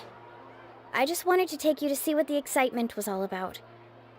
I wasn't planning on getting into an argument with him again. That Ko'olo seemed to harbor some kind of grudge against you, Mualani. Or maybe your teacher. I know. Quite an impressive achievement for my teacher, huh? Even the best guide in the tribe can't stop talking about him. Oh, Paimon thought you'd be more upset. Of course not. Uncle New has also argued with Ko'olo before. I've already heard the same words several times now. But it's hard to prove anything to him unless you've actually been to the island. That's right. It's just that I've always seen the journey as something super important and not to be taken lightly. I was really surprised when you asked me to be your guide today. After telling you about all the dangers with such a serious face, I didn't make you think that you're causing me trouble, did I? Actually, Paimon did think about taking our invite back. No, please don't do that. Actually, that is also a part of what Uncle New taught me as a guide. The difficulty of the trip is the very first thing that needs to be clearly laid out to the group. If you want a chance of reaching the destination together, you must first reach a consensus on the amount of effort that will be required. I always felt that my teacher is no less skilled than Ko'olo. But Uncle New has never been to the island, so Ko'olo always uses that to push us down. So, as Uncle New's student, I've always wanted to complete the trip to prove his skills. It's a pity that I've never had the chance. But don't you have that chance now, Mualani? If you'd agree to be our guide, we're completely willing to trust you with our lives. With the help of the renowned traveler and her trusty companion, you'll definitely be able to find the mysterious island. Then you can come back and teach that Koalo a lesson. Oh, Paimon. Come on, bring it in. Aw, you're making Paimon blush. Alrighty then. If we're gonna go, we should start preparing right away. I've already had the plans for this trip written out for some time. Come with me. Oh, it's that scholar guy. Paimon almost forgot he was still here. Scholar guy? My name is Varamdra. Please use it. I didn't expect to see you again, Traveler and Paimon. Oh, and it's that lady too. Hello again. Excuse me, Miss Guide. Since we've been referred to you, would it be okay for us to join your journey? I'm Mualani. Just call me by my name. As for whether or not you can come along, I'm sure you've already heard the requirements. We've only just met, and I'm not sure you're cut out for this trip. The path to the mysterious island is a grueling one. Oh. I admit that after coming to Natlan, I've encountered many things outside of my field of expertise. It's understandable you're worried that we'll slow you down. So how about this? We'll set off with you as ordinary travel companions, and I'll pay you the usual commission fees. But we won't officially be your clients. In other words, you needn't shoulder the responsibility of being our guide. And even if something were to happen to us, your reputation as a guide won't be tarnished as a result. How does that sound? If you accompany us, then you are a member of the team. I could never agree to such a careless deal. Oh, don't tell me you think I'm the same kind of person as Koalo. So you still refuse? Fine. Kariel, put the more for the return trip in your backpack. Without a guide, the road ahead may be dangerous, so please don't follow me. Wow, he's very considerate. Varamdra? Now he wants to go alone? Why is this guy so obsessed with that island? Wait! Please don't do this in front of a guide. I can't let a tourist go on some dangerous journey all alone. Even my sweet mom would give me a harsh scolding if I ever let you do that. I'm so sorry for the trouble. Really. Don't say that. Although it'd be inappropriate to bring along two strangers I just met, there is another solution. How about this? Let's meet up tomorrow morning at the monument near the tribe's southeastern slope. I'll see you there. So you've decided to accept my offer? No. My plan is to use some of our time together to turn you from strangers into friends. The kind we can trust with our lives. That's your plan? Very well, then. Wonderful. On behalf of both Varamdra and I, thank you so much. Pretty sure only Mualani could come up with a plan like that. We need to get started on our preparations. Come with me. What is our preparations? Fishing shop? Okay, so we're gonna throw a party? Is that what we're gonna do?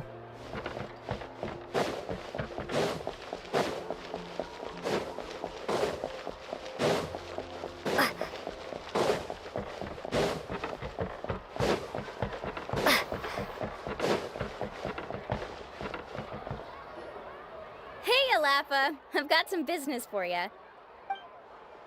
We've been over this before. The name's Yellowfath. I know.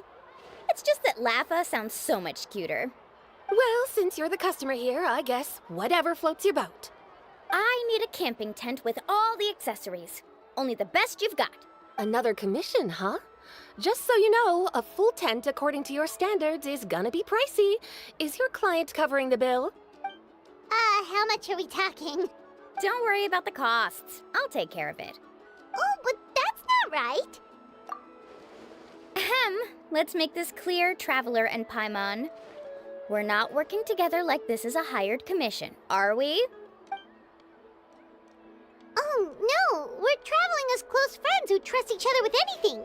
That's what I thought. Honestly, I can be a little picky when it comes to camping equipment, and I don't want my friends to be paying for me.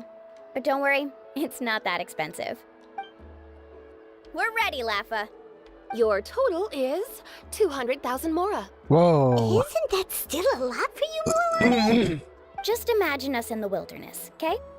We can either sleep out in the open, tired and weary, or simply spend a week's worth of pocket money and completely solve that problem. I'd say that's a great deal.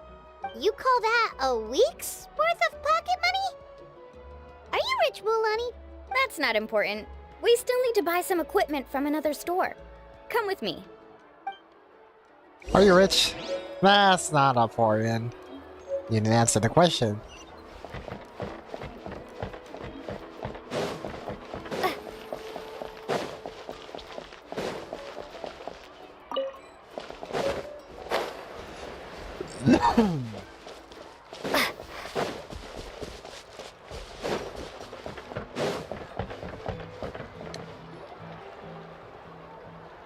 Afternoon, Uncle On. You call me uncle, but I'm old enough to be your grandfather, you know. Because you're still young, Uncle On. Hey, can you help me find something kind of rare? I can negotiate the price. What do you say? All right. What are you looking for? A record player. Specifically, the kind that's convenient to take camping. Oh, that model is pretty rare indeed. I thought it'd be nice to keep it as a prized collectible in the shop. Uncle On. Just don't break it, okay? I'll even buy it back from you when you're done with it. Thanks, Uncle On. A record player? Does that mean we need to buy some records too? Yep, and that's our next stop. So she makes 200,000 of pocket money in a week. Yeah, that's kind of crazy. Oh, sure. We can do that too, but we gotta put our lives on the line. Not that it's not difficult to fight enemies, but you know, considering the traveler's perspective, that is a lot of money. Hey, Paka Paka! Mualani? Have you finally decided to release a record of your own? You'd be the first I'd sign with if I ever did, but not today. I just want to buy a record. The one you've been keeping from customers and listening to in secret. That's a pretty rare record, you know? Besides, I haven't even finished listening to that one yet. Maybe I can think of a way to connect you with a friend from the Masters of the Night Wind to release a record. Whoa, then we could produce some really wild tunes. You've got a deal. Nice. That's the record also accounted for. What do we need it for anyway? Is that a speaker? Well, I asked a friend from the Masters of the Night Wind for some advice once, and apparently, playing this song at night is an effective way to keep travelers safe and sound. Is that really a thing? Well, if it doesn't cost much, that's a nice way to make the trip a little more pleasant. You know how it goes, Mualani. 20,000 mora for this record. That's the best I can do. Deal. Whoa. Looks like Milani really is rich. That should be about everything we need to buy. Next is... I'm getting kind of nervous. What's wrong, Mualani?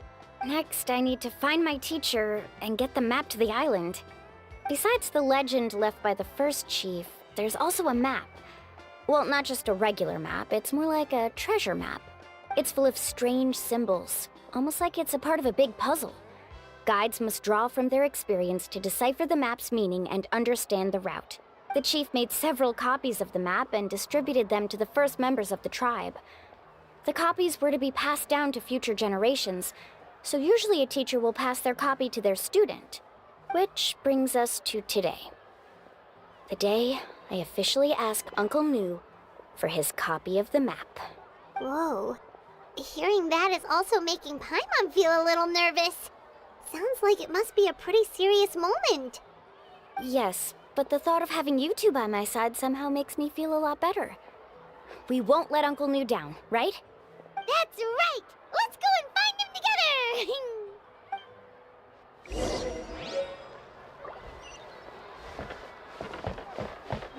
Afternoon,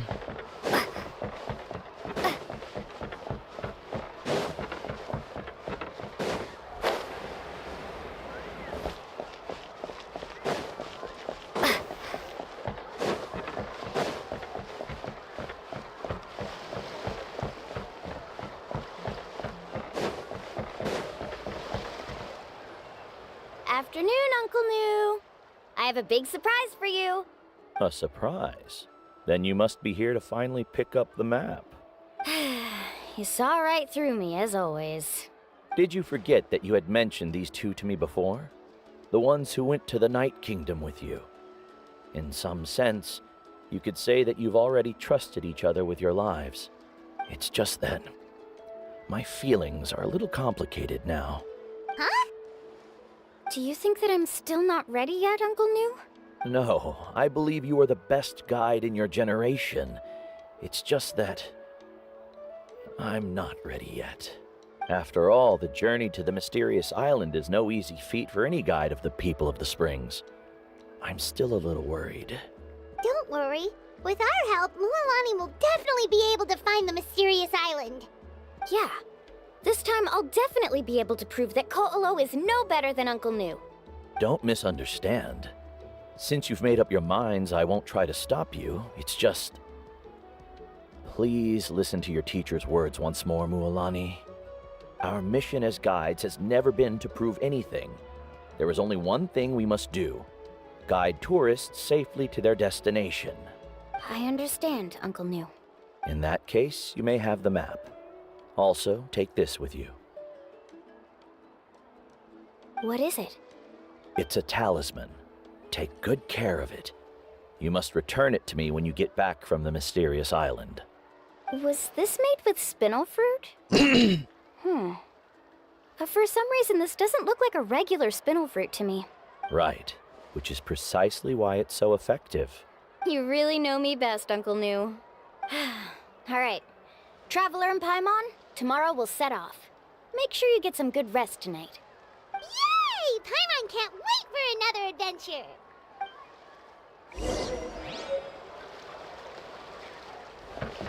The talisman looks really cool. It does. It looks actually really intricate. 8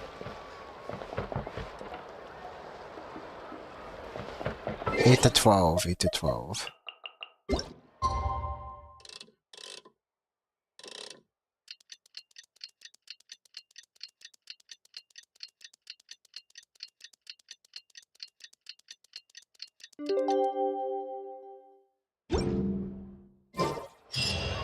It's about time to...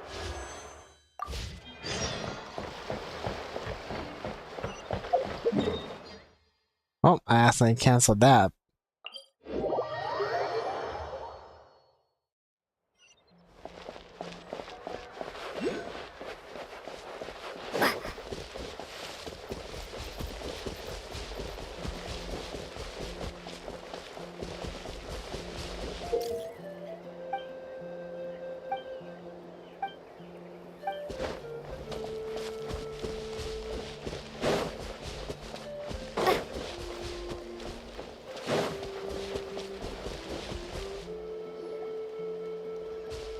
Traveler, Paimon, over here! You're here, Mualani! Oh, and those strange scholars are here too! Good morning, you two. Morning! So when are we leaving? Seems you're as excited as a child before the start of our journey. I just want to get down to business as soon as possible. You know this is no leisurely spring stroll, so I hope we can all act a little more professional. Nope. Nope. Don't worry, I'm a very professional guide. Our journey to the mysterious island has officially begun. Yay! First, do you all see the statue here? Uh-huh. Is it an important clue? Well, no, it's not a clue at all. He was the first chief of the people of the Springs who came back from the mysterious island and set up this place. It's a monument. The first thing we need to do before we set off is to touch the statue and pray to our ancestors. This will make our journey to the mysterious island smoother. Is there any theoretical basis to support that claim? A theoretical basis? No, but my teacher taught me it's an essential step before heading to the mysterious island. Very good. You didn't try to argue with me over something that you aren't knowledgeable about. That's very professional of you. Sure, but since this practice doesn't have an empirical basis, I won't be able to include it in my thesis. Come on, everyone.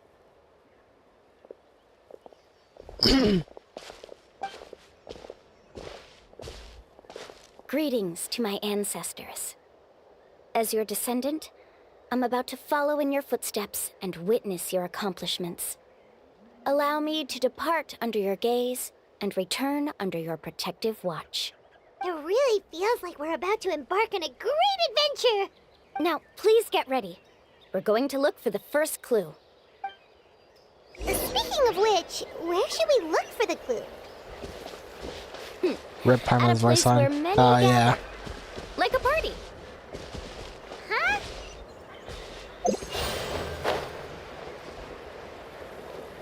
Yeah, I try not to skip the voice lines, but sometimes I do it by accident. Yeah, I'm gonna have to get a new controller. I'm not sure if you noticed, but like my controller like shifts, like the camera shifts up randomly. Sometimes it's obvious, sometimes it's like gradual. I guess it's not doing it right now, but sometimes it'll just look up randomly.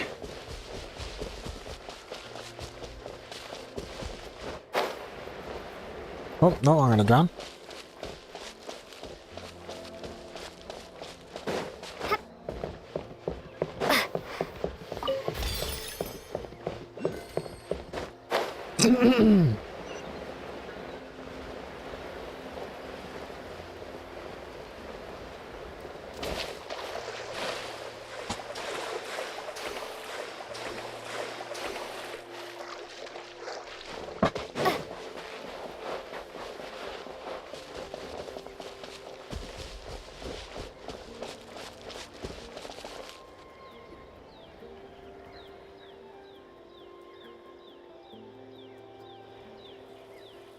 Wow, there are a lot of Kaholasaurs here! As expected, the first clue is related to the Kaholasaurs. When people from outside the tribe get a copy of the map, most can deduce that the first clue is related to the Kaholasaurs. But they often end up looking in the wrong direction. When the first chief created the map, he left a special mark for this part. It's a code that the tribe uses to indicate a herd of them. So it'll be impossible to gain any leads from just finding one or two stray Kaholasaurs. You're a real pro at this, Mualani! But according to the information I've been able to find, Kaholasaurs don't like gathering as herds unless it's to compete for the hot springs. So let me tell you a secret that only a guide from the people of the springs would know. It so happens that wild Kaholasaurs periodically gather in the valley up ahead. It's almost like how our tribe gathers together for festivals. Still, as soon as the season changes, the herd quickly disperses again. Unless you're a guide who's always running across Natlan, it would be very rare to ever witness such a thing. This is a thing? I need to note this down right away and include an explanation as a part of my thesis. According to what I've deciphered from the map, a clue is hidden deep in that valley. But to get there, won't we have to get through the herd of Kaholasaurs? We'll have to think of a way to sneak past without startling them. They're gathering together with their friends, so I'm sure they don't want to be disturbed. You mean we're going to have to walk through the Kaholasaur herd? That feels a little... Given we've agreed to work together, everyone should do their part. However, Karia has been attacked by Kaholasaurs before, so this isn't an ideal plan for her. But it shouldn't be a problem at all for me. Let's have Karia wait here, and I'll take over all the tasks that were supposed to be entrusted to her. No worries. We don't need everyone to go. We actually need someone to stay and look after the luggage, so we'll leave that to you two. Traveler, Paimon, please come with me. What kind of controller are you using? I'm using the PlayStation 5 controller. I've been using this one for good solid 2 years, I think. Is that so? Then that works out perfectly. And now I understand how much you care for your assistant scholar. Follow me and stay close.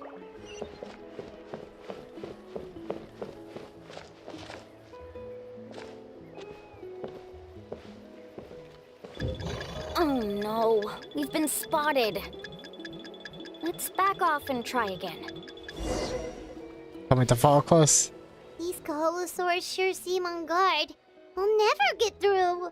Kevin, you've already used the information provided by the map to deduce that the clue is in that valley. Why don't you simply chase them away? You're pretty strong, aren't you? First of all, the elders of the tribe have always warned us to never hurt the Kaholosaurs. Doing so will almost certainly bring bad luck. And secondly, you can't just show up and intrude on others' gatherings, much less make them leave. That's just terrible. But on what basis? Okay, so can we figure out another way to enter the valley? There must be a way to enter the valley without startling them. It'd take a while for me to come up with a solution on my own, so I'd like to ask everyone to help come up with some ideas. Let Paimon think. Oh, is there a detour or another way around? According to the map, the clue is right in the middle of the Kaholosaur herd. Even if we try to approach from the other side, we'll just run into the same problem. This is tricky. Karya, I've noticed that you only talk when you're trying to help smooth things over between Varamdra and the others. I'm sure you must have some ideas of your own, so why don't you share them with us? Me? All right. When Varamdra decided to look for leads on the Kaholosaurs, I wanted to help, and so I also looked up some information about the creatures. I discovered something very interesting. We thought that the Kaholosaurs relied on their hearing to track their prey, but they also possess a very keen sense of smell. But I'm not sure how useful that information is. Oh, that was actually very useful, Miss Karya. You can just call me Karya. In that case, please stay here and keep an eye on the luggage. Traveler, Paimon, come with me. I've got an idea.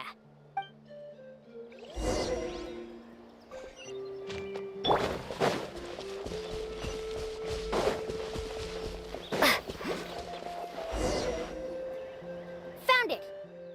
What's this? The key to making our way through the herd.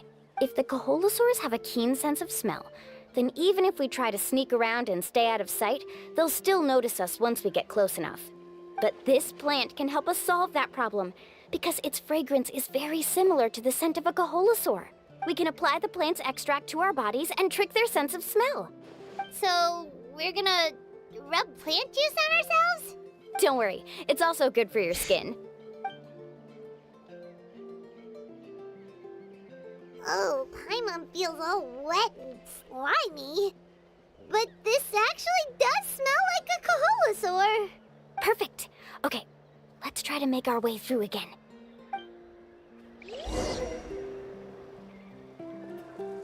I kind of want to grab those plants. And stay close.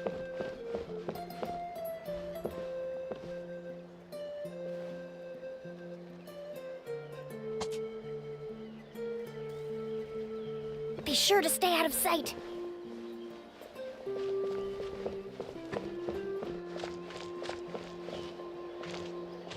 What's that sound? Careful! Oh, it's just a young Kaholosaur. Don't worry, this little one doesn't pose any danger.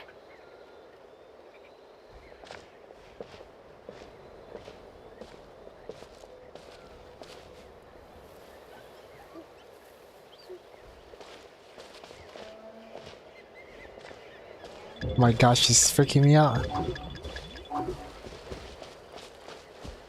How could there be so many here? We can't get through! Oh, I have an idea. Wait here.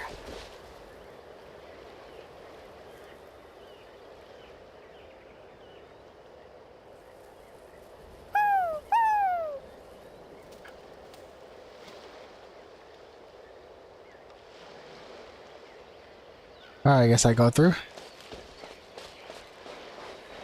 Come on!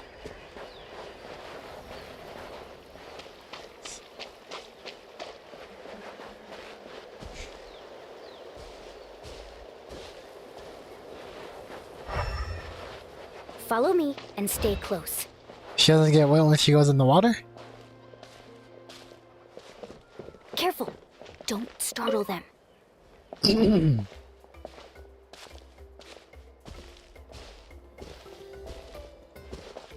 Alright, I'll run too. Follow me and stay close.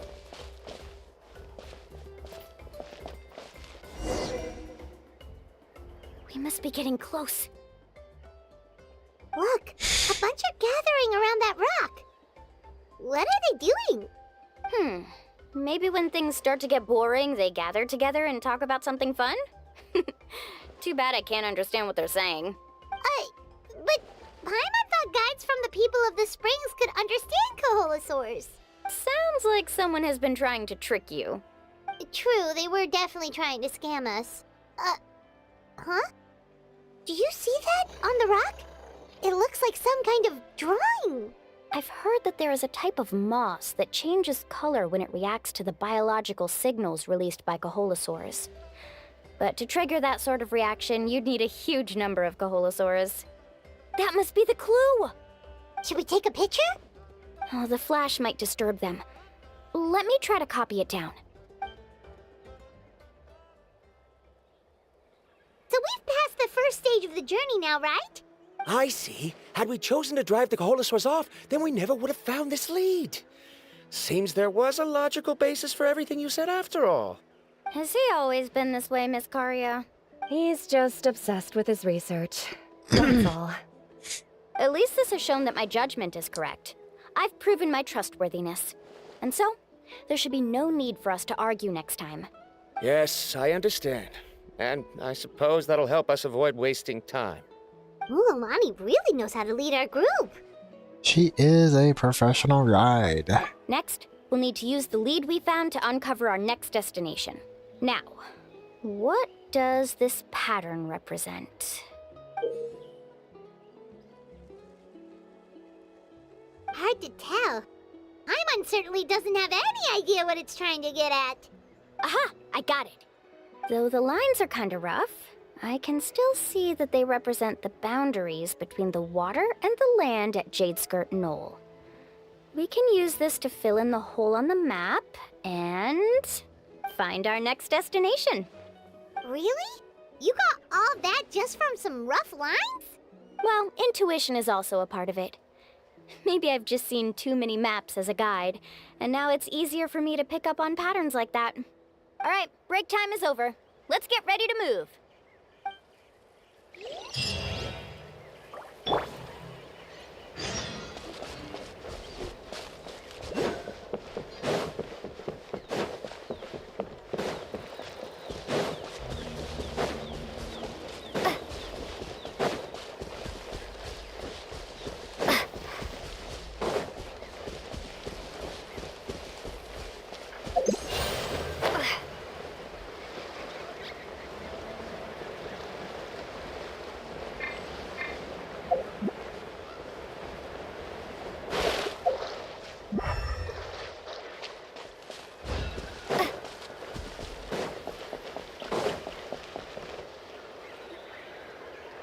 This is the place. So, where do we go next? I'm not completely sure yet. The map seems to indicate there's a mechanism here that crosses the water. But I still need to think about what these lines might be referring to. I knew it! My theory was correct! Sounds like he's got something to say again. If you have any suggestions, then please feel free to share. I believe the mechanism that the lines are indicating is a spirit way. That is a possibility. But I don't remember anyone from the tribe setting up a spirit door around here. According to my theory, it might not have been set up by humans. The dragons living in Natlan also used a similar device, long before the humans. Speaking of which, the spirit doors your tribe uses may have been built imitating the dragon ones. Oh, I remember now. Uncle New did mention this possibility to me before. After learning about the legend, I realized that it was connected to my research, and so I looked up a lot of related information. Even though I haven't found an exact route to the mysterious island, I'm fairly certain I've deduced the geographical features of the island's surrounding areas. Firstly, it's at an intersection between water and land. And secondly, there should be a high concentration of phlogiston. My research indicates that the spirit way was originally a natural phenomenon caused by the flow of phlogiston.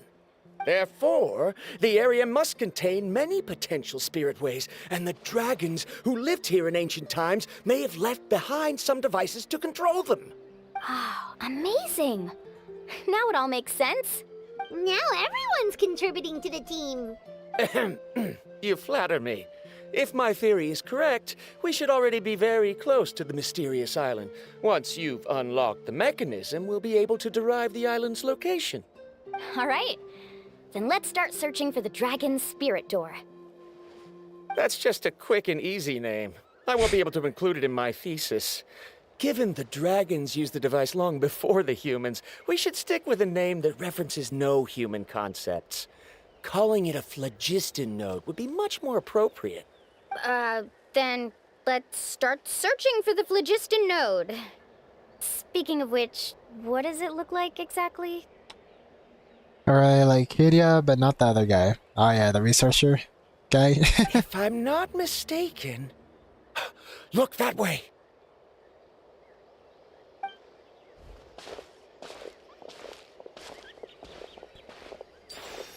Whoa! It started glowing! This should be it, right? I think as a person, he seems hard to get along with. But, you know, considering that he cares about his assistant, or whoever he's with, I don't think he's really that bad of a person, at least. Looks like we can activate it once we get close enough. The light does remind me of a spirit way. But according to the map, there should be 2 more phlogiston nodes. Let's keep searching, everyone.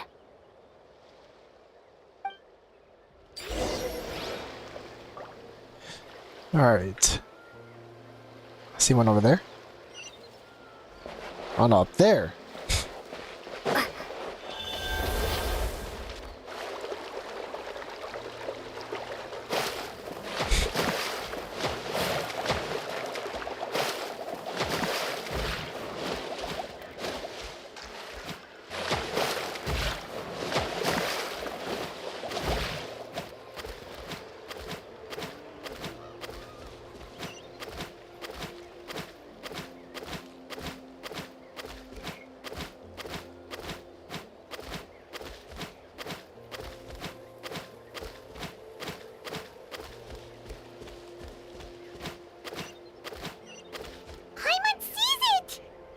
But it's way up high. We'll need to find a way up there.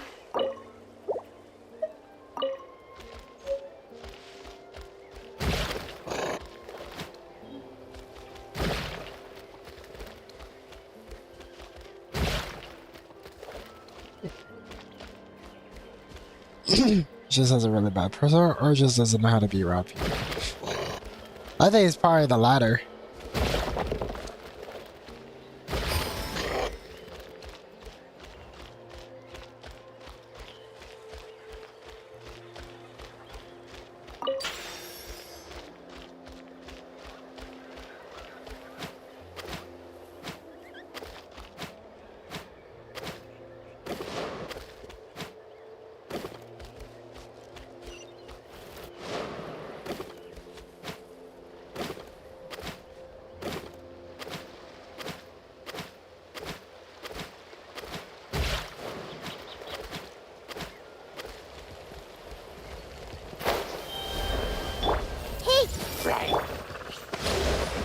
With all my strength.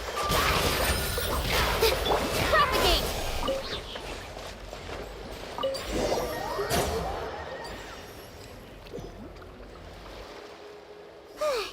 We finally found all of them. Great work, everyone. Okay, now first, we need to figure out how to control this thing. Its qualities are very similar to that of a man-made device, but it doesn't seem as intuitive to me. Is there something wrong? See, look at this.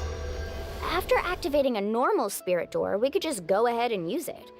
But this one requires someone to stay and keep operating it here.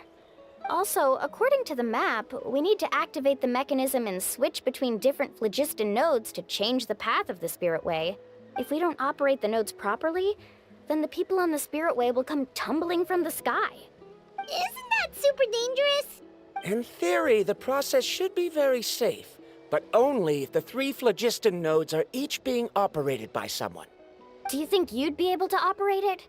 I just tried, and it clearly requires more skill than a typical spirit door. Though I've never tried before, I've read a lot of information and theoretically should be able to properly control it. Let me give it a try.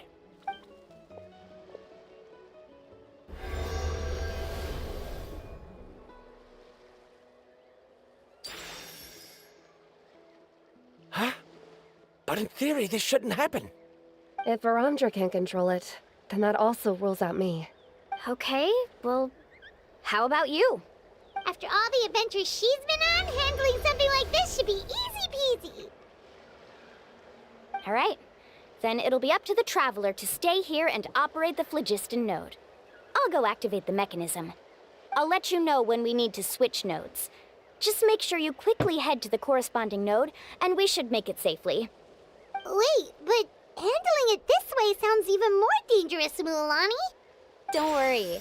It looks like the spirit ways are all above the water. I'm pretty good at swimming, so I'm not afraid if I end up falling in.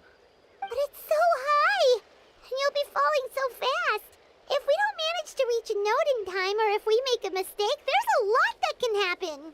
Do you still remember the promise we made before we left, Paimon? Only those who can trust each other with their lives can reach the mysterious island. Since you two are willing to trust me, then naturally, I'm willing to trust you. Alrighty.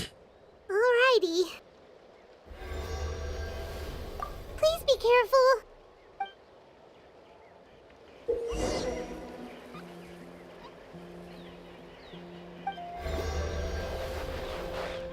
Carving waves!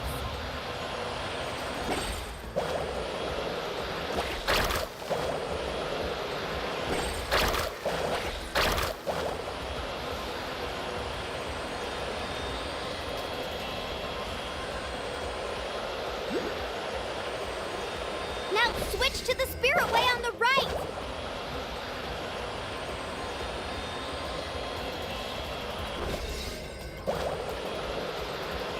Please, activate the next node! Paimon heard Mualani shouting just now. Let's go find the node we need.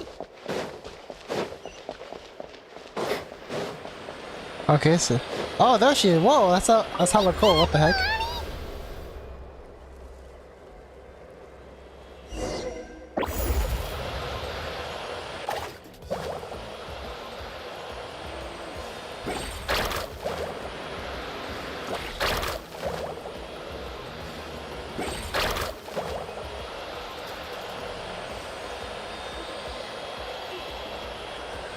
The path ends up ahead. Switch to the next spirit way.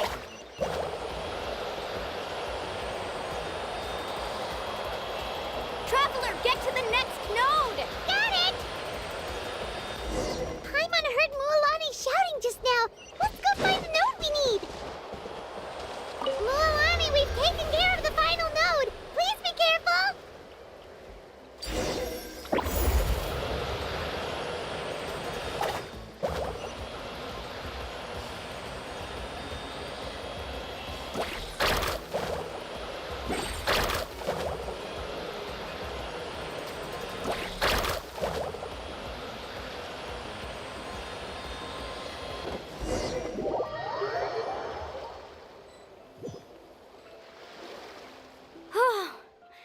That was perfect.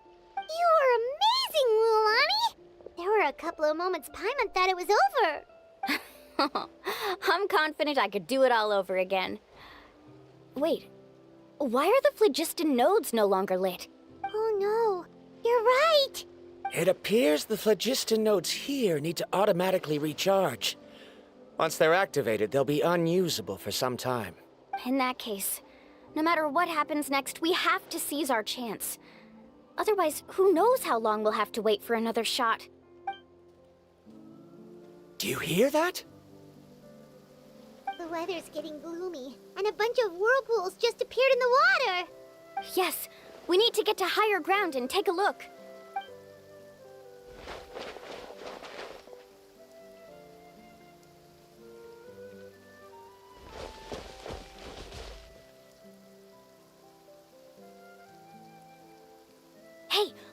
there. Whoa! There's a giant whirlpool over there! Yep. And that's our next stop. Huh? What do you mean?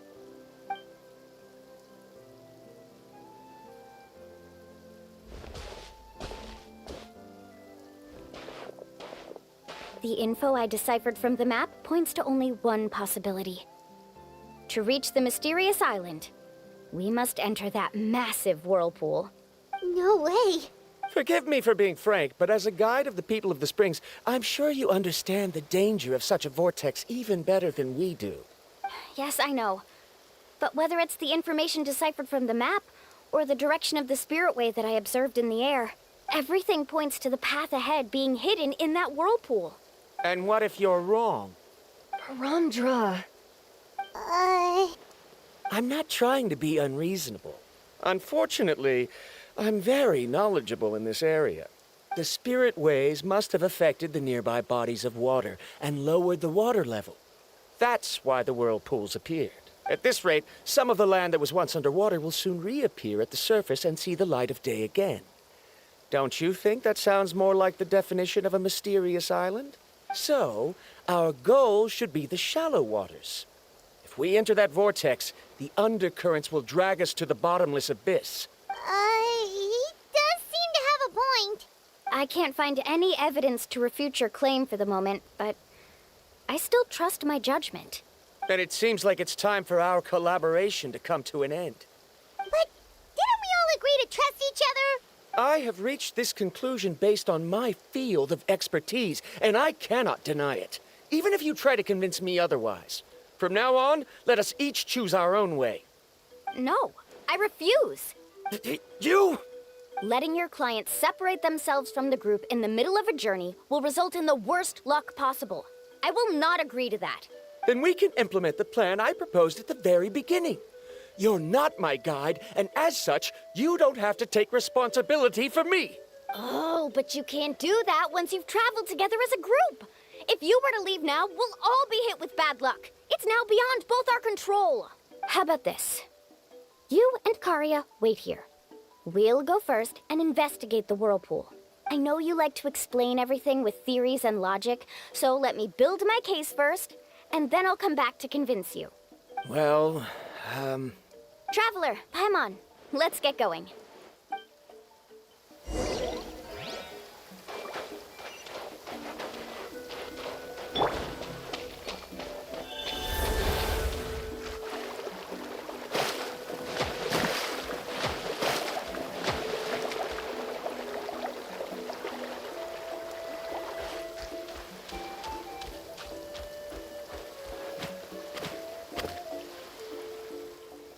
Whoa. The massive whirlpool is up ahead. Just the thought of going in there is making Paimon dizzy. Do you also think that this is a reckless decision? Well... It's okay. That's completely normal. Actually, I completely understand how Varamdra feels. This is just how it is to be a guide. The tribe's experiences passed down from generation to generation are what give us the ability to guide our guests through hardships. This gives us the power to decide which way we should go.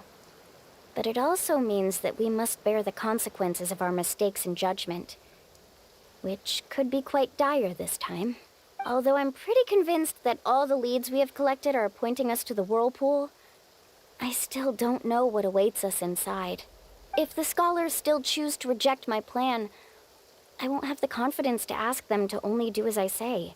The same goes for the two of you. You are the commissioners, so if you think this is too risky, then it's perfectly reasonable if you want to end the trip here. The good news is that I know the way back to the tribe very well. Mualani? Traveler. That's right.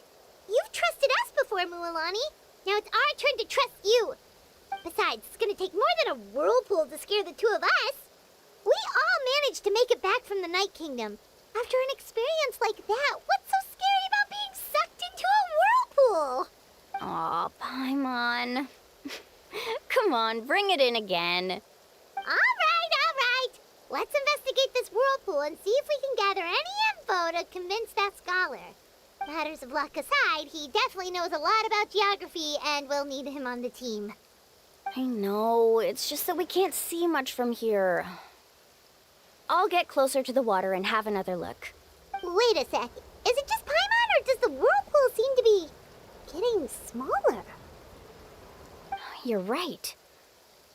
Maybe it's just like the phlogiston nodes and can only be active for a certain amount of time. That means we need to hurry. Miss Guide, we have a problem. Karya? What are you doing here? I tried to persuade him, but Varamdra insisted on verifying his theory first. He said that the water to the south was about to be shallow enough to wade through. But after he took a few steps, the water suddenly began to surge and he was swept away. I'm not much of a swimmer, so I came to call for help. Oh, why did this have to happen now? Can we still make it into the whirlpool? No time to hesitate. I'll get in the water and rescue him. Just tell me which way he went, Karya.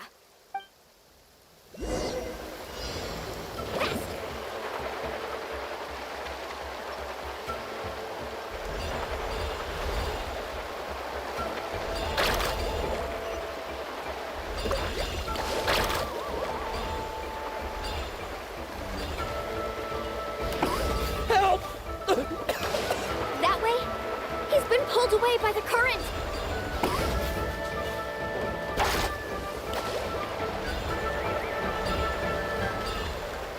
Not here either. The current is too fast. We found him.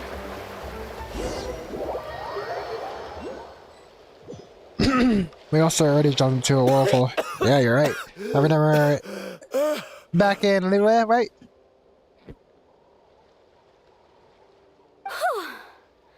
Karya came and found us just in time. Oh, there they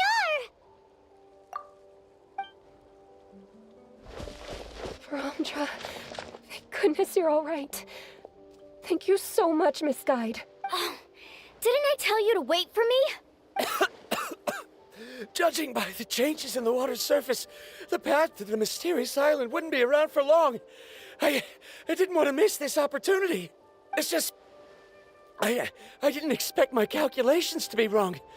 It seems you were right. Right, who knows if we can make it back in time now? Huh? Well, the whirlpools have disappeared! Seems we missed our chance. Why would you give up on such an opportunity to come rescue me? How can you say that? It's already bad enough that you had to be left behind. Do you think I'd let anyone in my group drown? I'm really sorry. Don't feel guilty, Karya. I think if I reactivate the nodes, that will cause the whirlpools to reappear.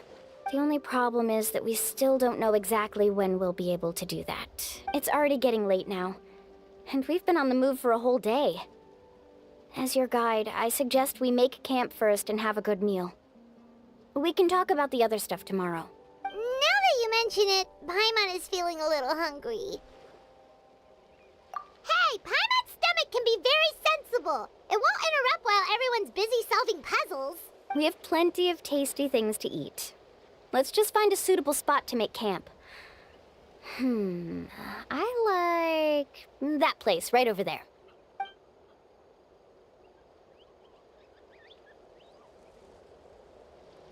Is this the spot? Let Paimon and the Traveler help set up the tent. Go ahead. I'll take care of the fire.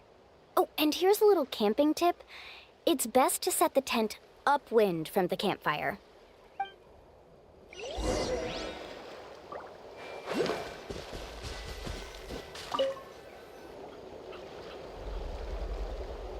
What do you think? This is a specialty dish I learned to make that's perfect for camping. It really hits the spot. You're a great cook, Mualani. Karya helped out quite a bit, so she deserves some credit too. No. I'm just happy I was able to help out. Huh? What was that sound? Oh, it's scary to camp out at night. Don't worry. Remember the record player I bought? Let me go turn it on.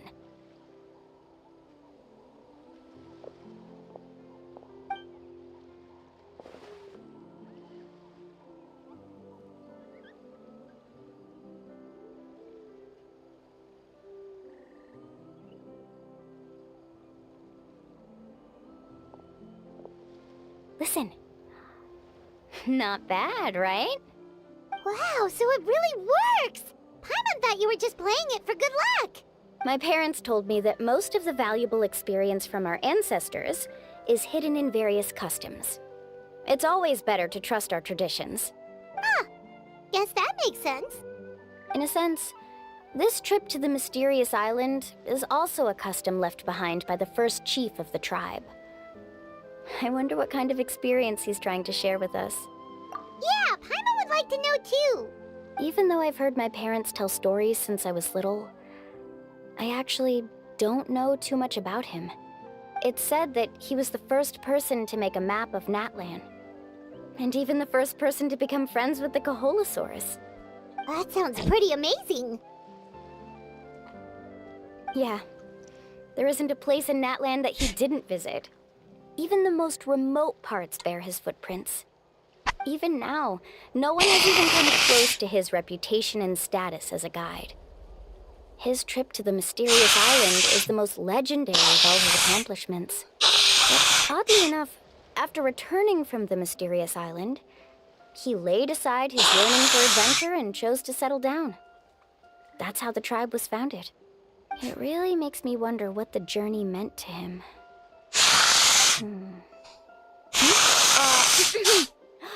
A camping trip shouldn't be this stuffy and quiet. Everyone needs to help make it more lively. How about this?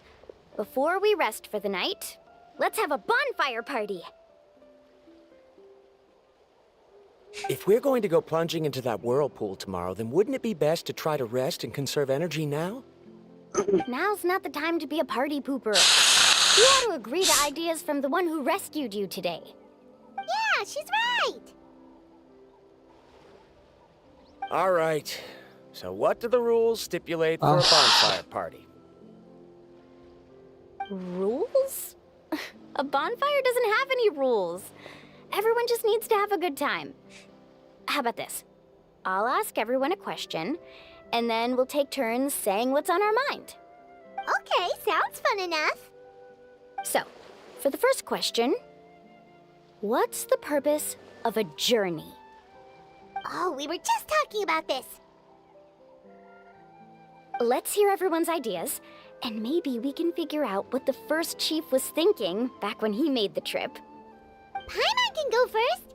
If you ask Paimon what the purpose of a journey is, it'd definitely be about treasure and all kinds of delicious food. And most importantly, it's about making the trip together with your companions. Yes, I can't agree more. Okay, next person. How about you, Traveler?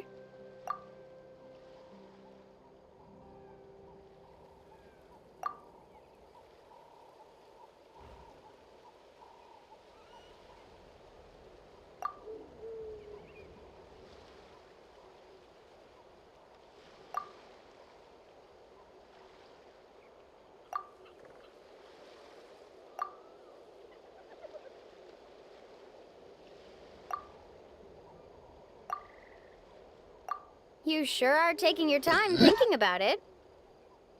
Oh, I get it. You must have passed through many nations before making it to Natlan, right? It's quite possible that your experience traveling is more than what I have as a guide. It's understandable that you can't explain it off the top of your head. Why don't I circle back to you later? You can tell me once you have a clear answer. Next, let's hear what Karya has to say. Me? If you ask about my travels, well, this is actually my first time traveling, so I don't have anything useful to contribute. That doesn't matter. This is a party around the bonfire, not some research seminar. All right. If I had to say what the meaning of a journey is, I'd say it provides an opportunity for true companionship. Before you reach the destination, you don't need to think about anything outside the trip itself.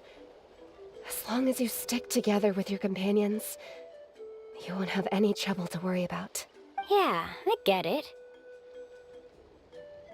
I'm on too! Hello, every nation has a beautiful scene to describe, and for Samaria, it's just coffee. You know, I was just thinking about that too. Uh-huh. I hope that didn't sound too silly. Alright, now it's Varamdra's turn. All right, if you insist. In my opinion, our goals and dreams in life are all in pursuit of what we call results. The so-called journey is but a path that leads to these results. So, the greatest meaning of a journey lies in managing to find the right result. Not sure I completely get what you mean. There's nothing difficult to understand. It's the same as the decision of your first chief. He must have discovered enough valuable results after visiting the mysterious island to decide that he should end his journey.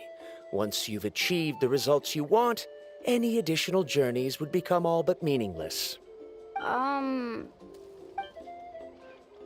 Before coming here, someone had stolen the results of one of my research projects.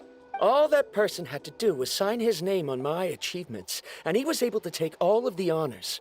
All my effort vanished into the air as though it never existed. Do you understand now, Miss Guide? Without results, the journey is meaningless. I sympathize with your situation, but I'm afraid I can't agree with your take. I don't need your sympathy. As long as I can reach the mysterious island and find the correct results, my pain and struggles will become just another insignificant part of the process. What happened during the day already proved that my theories were wrong, so I'm willing to trust your judgment.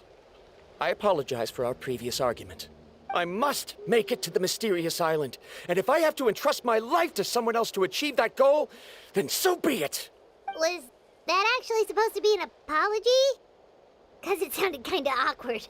Yep. Actually, there's a saying among the guides of the people of the springs. If the goal of the journey was to reach the destination, then you should have never left the house to begin with. Because the final destination of every journey is your home. It would be disrespectful of my duties as a guide if I were just taking tourists straight to where they wanted to go. It's my hope to also make everyone feel happy along the way to their destination. That is what I would truly call a journey. And that is my answer. Just as you don't agree with me, I can't agree with your point of view either. I'm not too worried about that. After all, another purpose of traveling is to help people understand each other better. What sort of logic is that? All right, that's it for this round. Since it's still early, how about we tell some horror stories next? I like she just completely ignored that last part. Oh, now Paimon's scared. Oh, I gotta go see I'll see ya. Yeah, no worries. Thank you for coming by, Stornorn. Have a great night and a good sleep.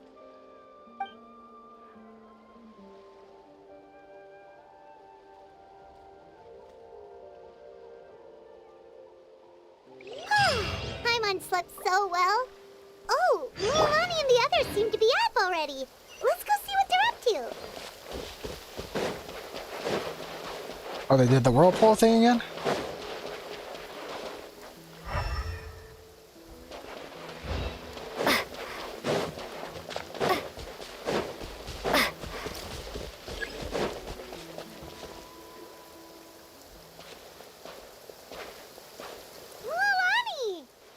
Just in time. I was about to go look for you. What the?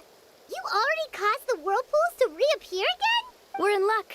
The phlogiston nodes were recharged by dawn. I had Karya and Varamdra control the nodes this time, and we were able to quickly unlock the mechanism. We were practicing all morning so they could get the hang of controlling them. Oh, it seems after apologizing, you've already become trusted members of the team. Is now really the time to be teasing us? Don't forget that the whirlpools won't last all day. He's right. We should really hurry over to the massive whirlpool again. Even though we had this discussion yesterday, I still want to double check. You all trust me, right? You bet! Okay, then let's go.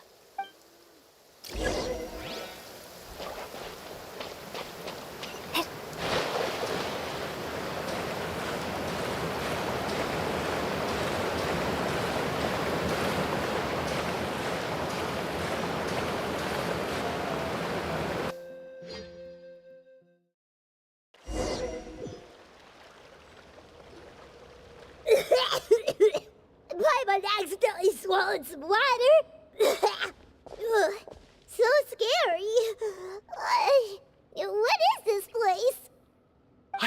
believe it. There are subterranean caverns under the water. Milani was right! Let's see where this cave leads. Come with me.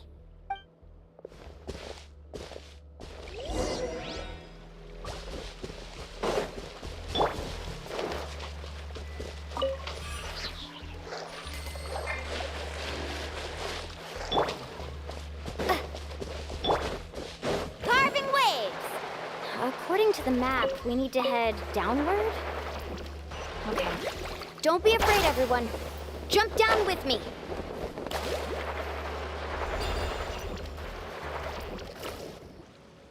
Is that lava up ahead? It appears these caves were formed by volcanic activity. I see. Then the spirit waves were affecting lava deep underground. Altering the lava's flow created temporary holes which allowed us to follow the water's current and enter this underground space. Yes, it can all be explained in theory now. Are all scholars from Sumeru like this? Hard to say. But can there be an island in this kind of underground space? It appears we haven't reached our destination yet. Let's keep going, everyone.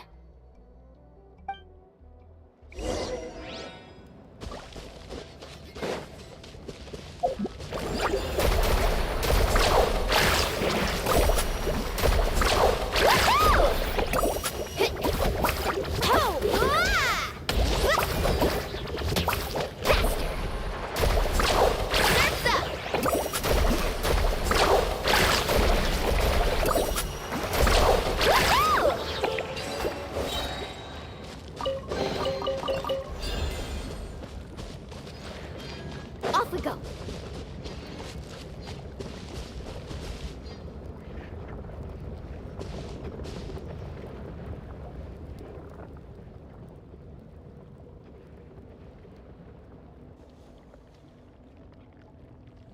Whoa, what's that light? Let's keep going. We'll be able to see more clearly up ahead. Watch your step. Follow closely, everyone.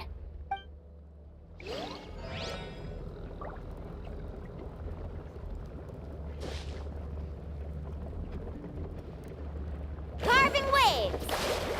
Heads up! These volcanic caves aren't very stable, so watch out for falling rocks.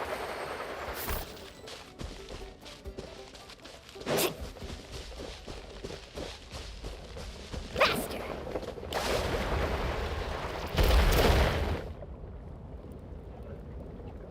What a maze!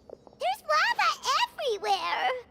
Oh, which way are we supposed to go now? Let's look around together and see what we can find. Very well. It would indeed be useful to collect some environmental samples here.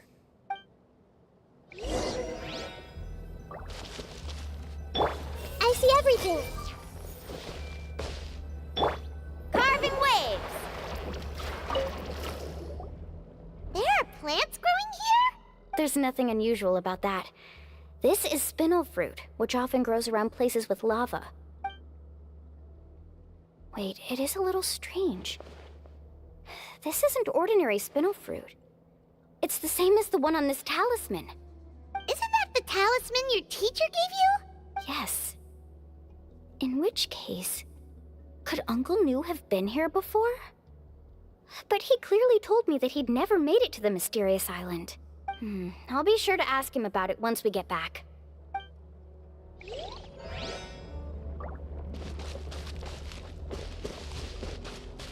Faster!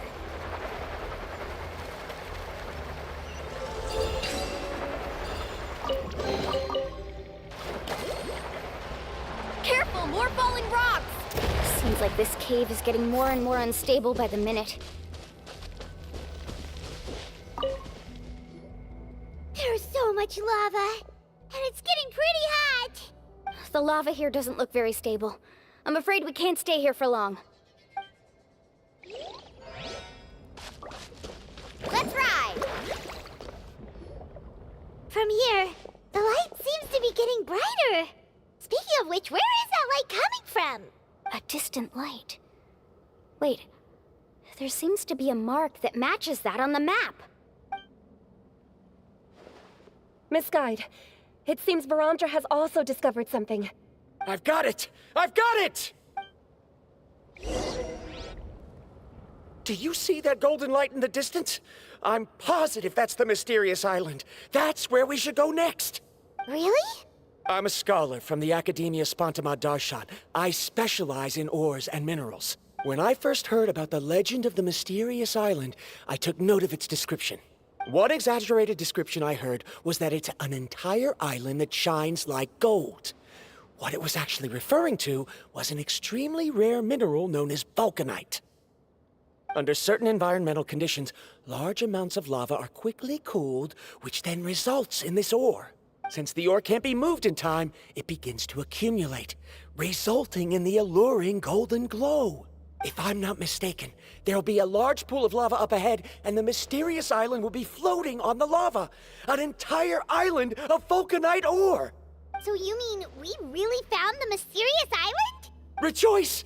Even a small piece of that ore will be priceless.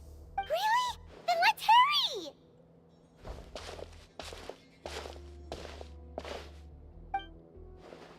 Wait, Paimon. We should head back now. Why? What are you saying? This map is covered with symbols and riddles, but there's one thing that's written clearly. When you see the golden light, then go the opposite way. What you just said may be correct, but that golden place isn't the island that my ancestors once visited. Are you joking? You expect me to turn back now? But Mualani's judgment has always been right. If she says head back, then we should head back. We can't be fooled by the thought of treasure. You thought I'm after treasure? Oh, he's acting weird again. After my previous findings were stolen, I began a new area of research. And this ore is the core of my research. As long as I can bring this ore back, my theories will be proven beyond any doubt, and I will be able to reclaim everything I have lost. To me, this ore is the result that must be obtained. Otherwise, all those hardships along the way will be rendered completely meaningless. Don't you understand? As we agreed before, please trust my judgment. Why? Are you wary of me? Now that we've confirmed that the legendary treasure really exists, you don't want outsiders to take it, do you? She's not that kind of person, Varamdra. The result is right before my very eyes. I won't give up here. Alright, gotta die, man. Oh no! He went running in! How can he do that? Not good. We must stop him.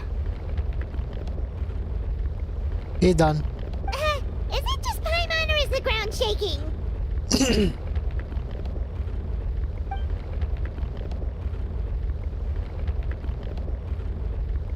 Ooh.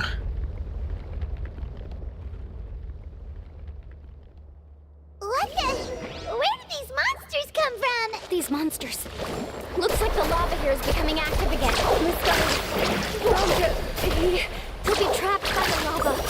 We need to hurry and take care of these monsters.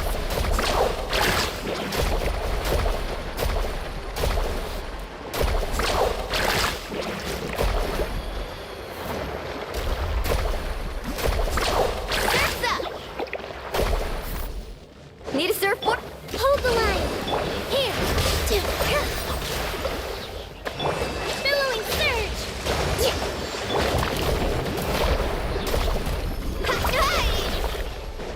Let's shred, Sharky.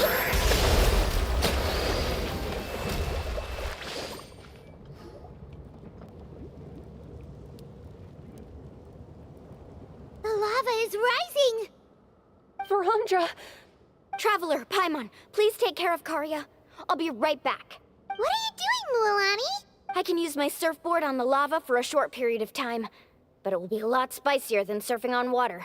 But that's way too risky. Okay then, we'll take care of things here.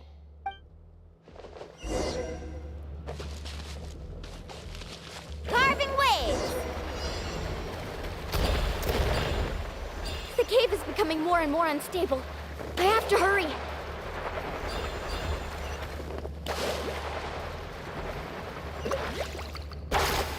More falling rocks.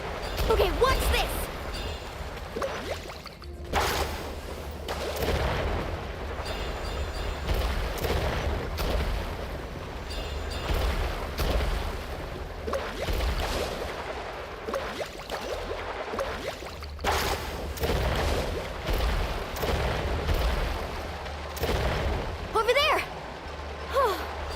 Looks like I'm just in time.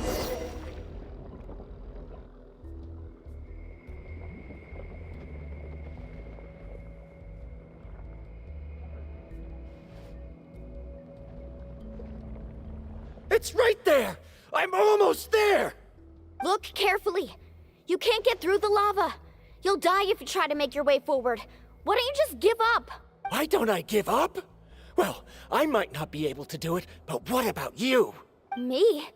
You have the ability to move over the lava. If you try, maybe you can reach the island and earn the highest honor for a guide. That way, you'll have the results you need to prove yourself, and even Ko'olo won't be able to question your abilities anymore. You want to know why I won't give up, but I'm asking why you'd give up such an opportunity. The lava is rising. If I take this risk, then how will the others get back? Did you forget? I already gave you my answer. You... Come with me. Knock him out. Knock him out.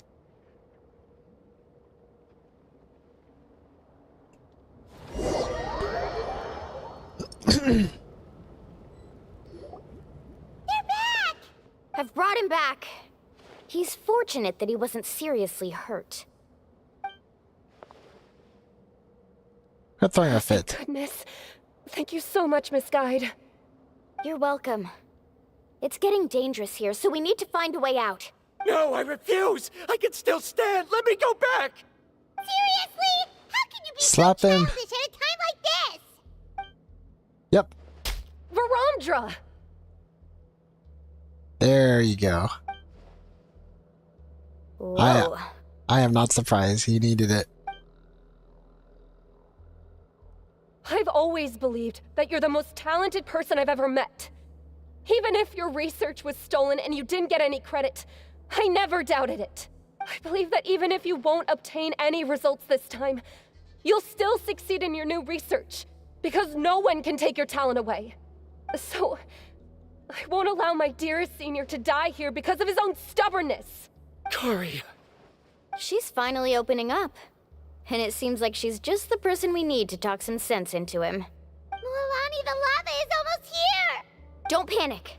It seems like the trick that Uncle New taught me is finally going to be put to use.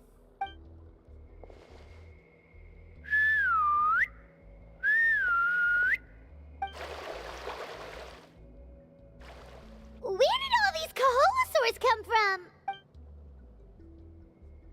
No time to explain. Just get on. Got it, got it!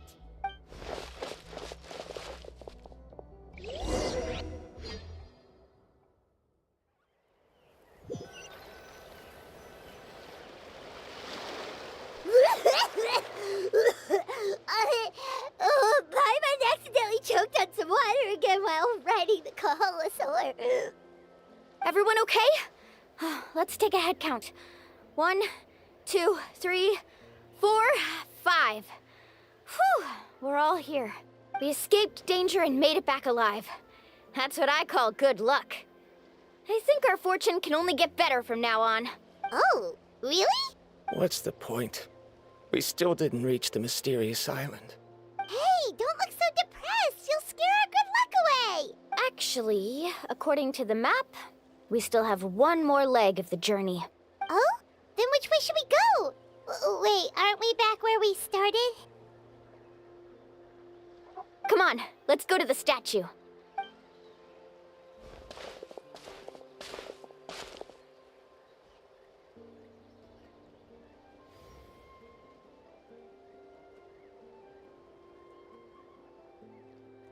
So, what's the point of coming back here again? Here, look! Some hidden words appeared on the statue after I touched it. Really? Let Paimon try!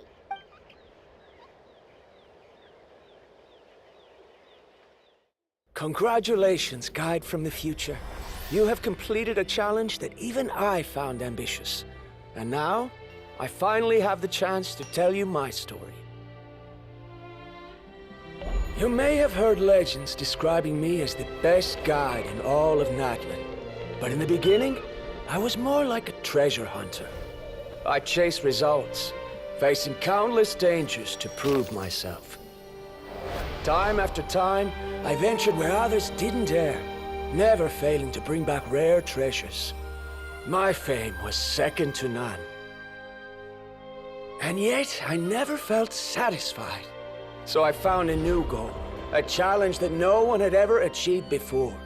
The legendary Mysterious Island. Another chance to prove myself. Unfortunately, my friends who had traveled with me all this time had grown tired of my nonsense. Instead of praise, they now showered me with words of caution. Perhaps this journey was one that I had to complete alone. But luckily, they decided to once again put up with my antics. Just as before, they came up with ingenious ways to help me move forward. They never let me down, even when I had to place my life in their hands. And they always trusted my judgment, even when it took a lot of courage. In the end, just as ever, we found the result we came for. But that golden glow was baiting me towards death. It was the glow of a rare ore, but it was also the warning sign of an impending eruption. Maybe if I pressed on and put my life on the line, I could get the result I wanted. And yet, there was a chance I'd lose something even more precious. But don't worry. In the end, I made the same choice as you. Everyone was disappointed that their illustrious guide had, for once, returned empty-handed. But seeing everyone survive, I felt satisfied for the first time in my life. Perhaps the treasure I had really been searching for had been right here with me, all along. So, I decided to end my long journey and find a safe place for my hard-earned treasure. To me, this is the real Mysterious Island. The hidden inscriptions disappeared! These must have been the words the first chief left for those that would come after him. In that case, the mysterious island from the legend is actually where the people of the springs are living now! I remember now that the elders once told me our tribe was originally founded on a small island. Later, the coastlines changed, allowing the island to become what it is today. The journey to the mysterious island starts exactly where it ends. Yeah. I think I understand the choice he made now. The golden glow is an indicator of when the lava will periodically erupt. If that's the case, the principle of vulcanite formation implies that it will only appear at the start of fierce lava activity. And the flowing lava will quickly swallow it and make it all disappear without a trace. This means that there's zero possibility of ever bringing the ore back. Are the results I've been chasing all this time only an illusion that can be seen from far away? Harondra. Our journey is not yet over. As we agreed, please come back to the people of the springs with me. Then we'll officially complete this journey.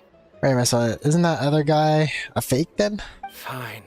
I suppose that would also count as some kind of result. Don't be so down. I have a feeling that the next answer I'm looking for will also be useful to you. Paimon remembers now. There's still something important we need to ask Mualani's teacher about.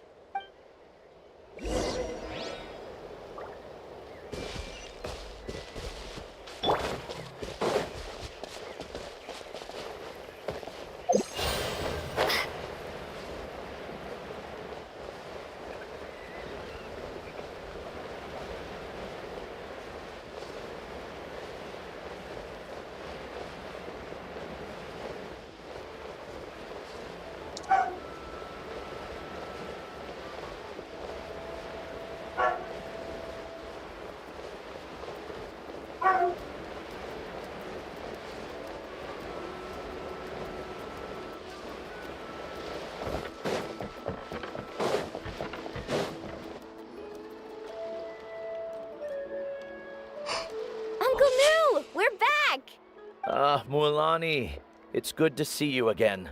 I always knew you'd return safe and sound. Uncle, I've completed the journey to the mysterious island. I'm here to return the talisman. But you still have a question you wish to ask me, right? Yes. You've been there before, haven't you? Yes, I have. If that's the case, then you've gone on the same journey. But why didn't you tell anyone? Because I made a choice. A choice? Did you notice that the hidden inscriptions on the stone tablet disappeared as soon as you finished reading them? Oh yeah, you're right. There's a special paint on the statue that would change color when it comes into contact with volcanic dust. Only those who have been to that underground space will be contaminated by the dust and be able to see the hidden message. But once the dust starts to wear off, the hidden inscription will disappear again. And this is the choice that the first chief left to us. If you choose to boast about your deeds, you will receive the highest honor, but the legend of the mysterious island would be destroyed as well. If you choose to remain silent, then the mysterious island will remain a legend and continue to attract the next generation of young guides to rise to the challenge. In the end, my companions and I all chose the latter. Oh, I get it now. But not being able to tell anyone after accomplishing such a feat. People like Ko'olo will still look down on you. Are you really okay with that? But have you noticed that Ko'olo, who claims to have been to the island, hasn't actually completed the trip? What? Right. Paimon remembers that Ko'olo said that he went to the mysterious island alone. But there's no way he could have been able to use the spirit ways. He deliberately recommended the client to find Mualani, probably because he thought she wouldn't be able to reach the mysterious island.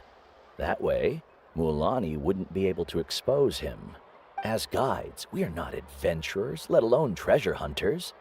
The greatest responsibility of a guide is to take the client to their destination safely. But in the process, we also gain much skill and experience at overcoming danger. This allows us to go to places that no one else can reach and even find treasures that no one else can find. Many guides gradually lose sight of their true beliefs and intentions in the process and end up becoming like Ko'olo. They end up becoming more like thieves who would rush to the other side of the lava lake regardless of the consequences, rather than good guides who would turn around and save their friends. This is why the first chief left behind the legend and the map. To lure younger generations into taking up the challenge, thereby teaching them everything he had learned. Aside from me, many other tribe members have also traveled to the mysterious island. And just like me, they understood the first chief's intentions. So they've also made pacts with their companions, choosing to give up the results that would prove themselves and give the younger generation the chance to continue the challenge. You've all given up on the results. Sir, I've given up on merely one result. I haven't given up on everything. Given her talent and qualifications, Mualani was well within her rights to choose the top-ranked guide Ko'olo as her teacher, but she chose me. I believe I was able to cultivate such an outstanding student and witness her completion of the legendary challenge precisely because I didn't become someone like Ko'olo. If instead of looking at one single journey, we look at my entire career as a guide, I'd say I have not returned empty-handed. What about you?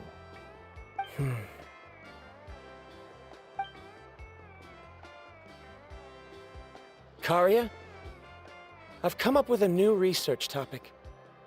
Would you like to continue working as my assistant?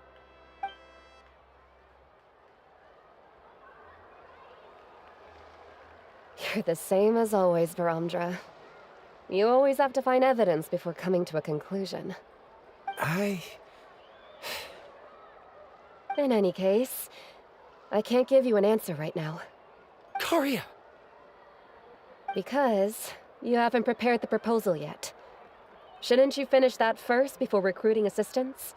How could you forget? Yes, of course. I'll certainly prepare all the necessary details.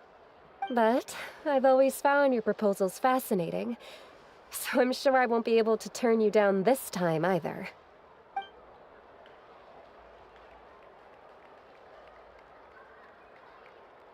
Karia, given that I have been presented with new evidence, I've come up with a very general theory. I can use the ideas from the chief's speech to express it.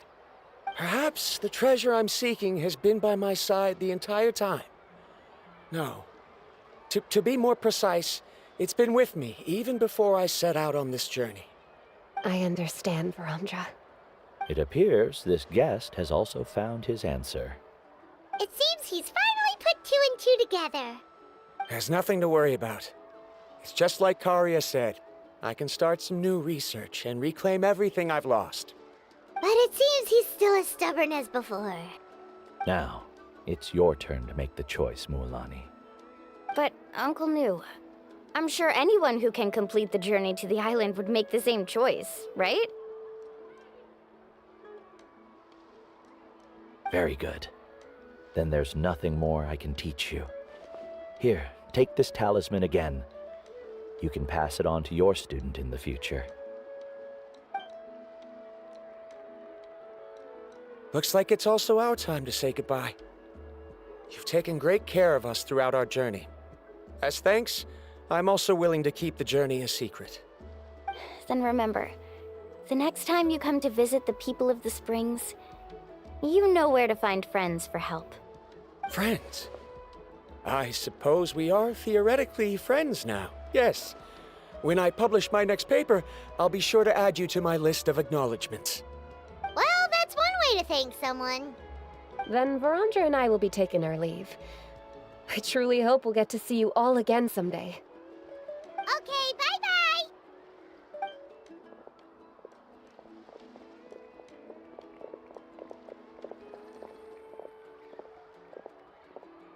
You're back already. So, as news student, did you manage to find the mysterious island? What are you doing here all of a sudden? Well, I found something even more precious than the island. 2 friends that I can trust with my life. You... Seems you really learned a lot from New about how to make yourself feel better. I knew it. How could anyone ever reach the island with so many hindrances? Mm-hmm.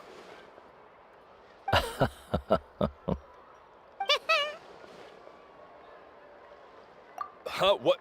Why are you all looking at me like that? The elders of the tribe also gave me that same look. What's that supposed to mean? New, I've already proven that I'm stronger than you. I've been to even more dangerous places and found far more precious treasures. I've even been to the mysterious island. Why do you still look at me as if my words don't bother you at all? Koholo, even if you had never been to the island, no one would deny your abilities. But as for what we would deny about you, only you can find the answer to that. Me? So now, our trip to the mysterious island is officially finished, right? Yeah, but I have one more place I want to show you. Come with me.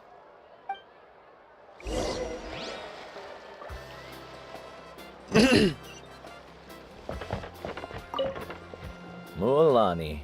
She has quite a sense of ceremony. I'm sure she'll want to give you something as a memento. I suggest not keep her waiting.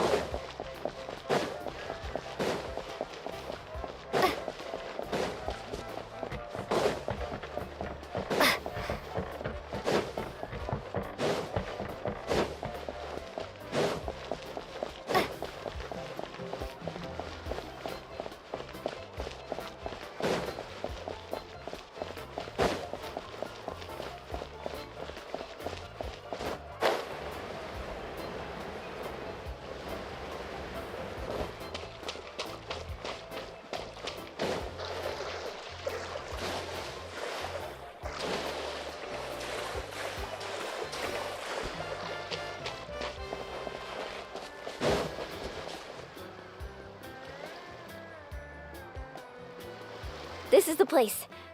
From what I've heard, if we take a group photo here, it'll bring us good luck. I'm sure of it. What made you think of taking a group photo? Well, we completed our trip to the mysterious island together, so of course we need a memento to keep. You've earned the greatest honor for a guide. Yet, you can only walk away with a photo of your friends. You're pretty amazing, Mualani. You really sacrificed a lot for your tribe. Would you call it a sacrifice? I don't really think so. Actually, after hearing Uncle New's answer, I have this vague feeling that after all that we've been through together, the results don't matter anymore. Oh, it's kind of hard to explain. I don't know if you get me or not. No, I get it. Whoa, she said something. Oh, sorry, she didn't even answer the question from before. Traveler! So that's your answer, huh? To the meaning of a journey? It's a good one. Then let's make this group photo yet another part of your journey. Yep, Paimon's ready! 3, 2, 1. Kaholasaur!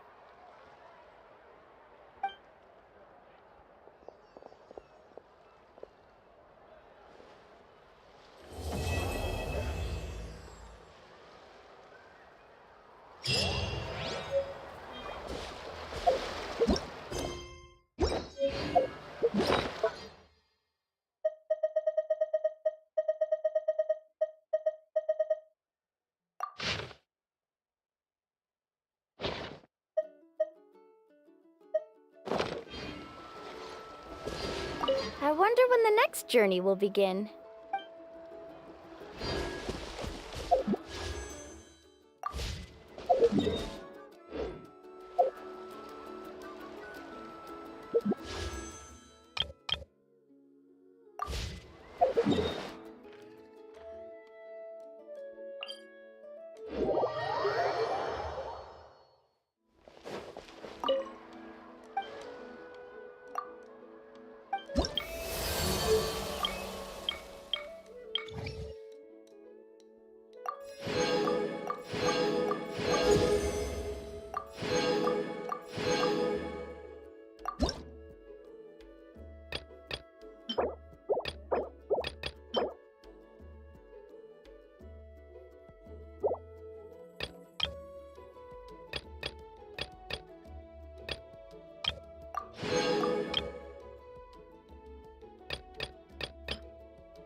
Alright, I guess I'll save the last one for tomorrow. Actually, where's the last one? So those 3 red ones. Okay, the Children of the Echoes. Yep.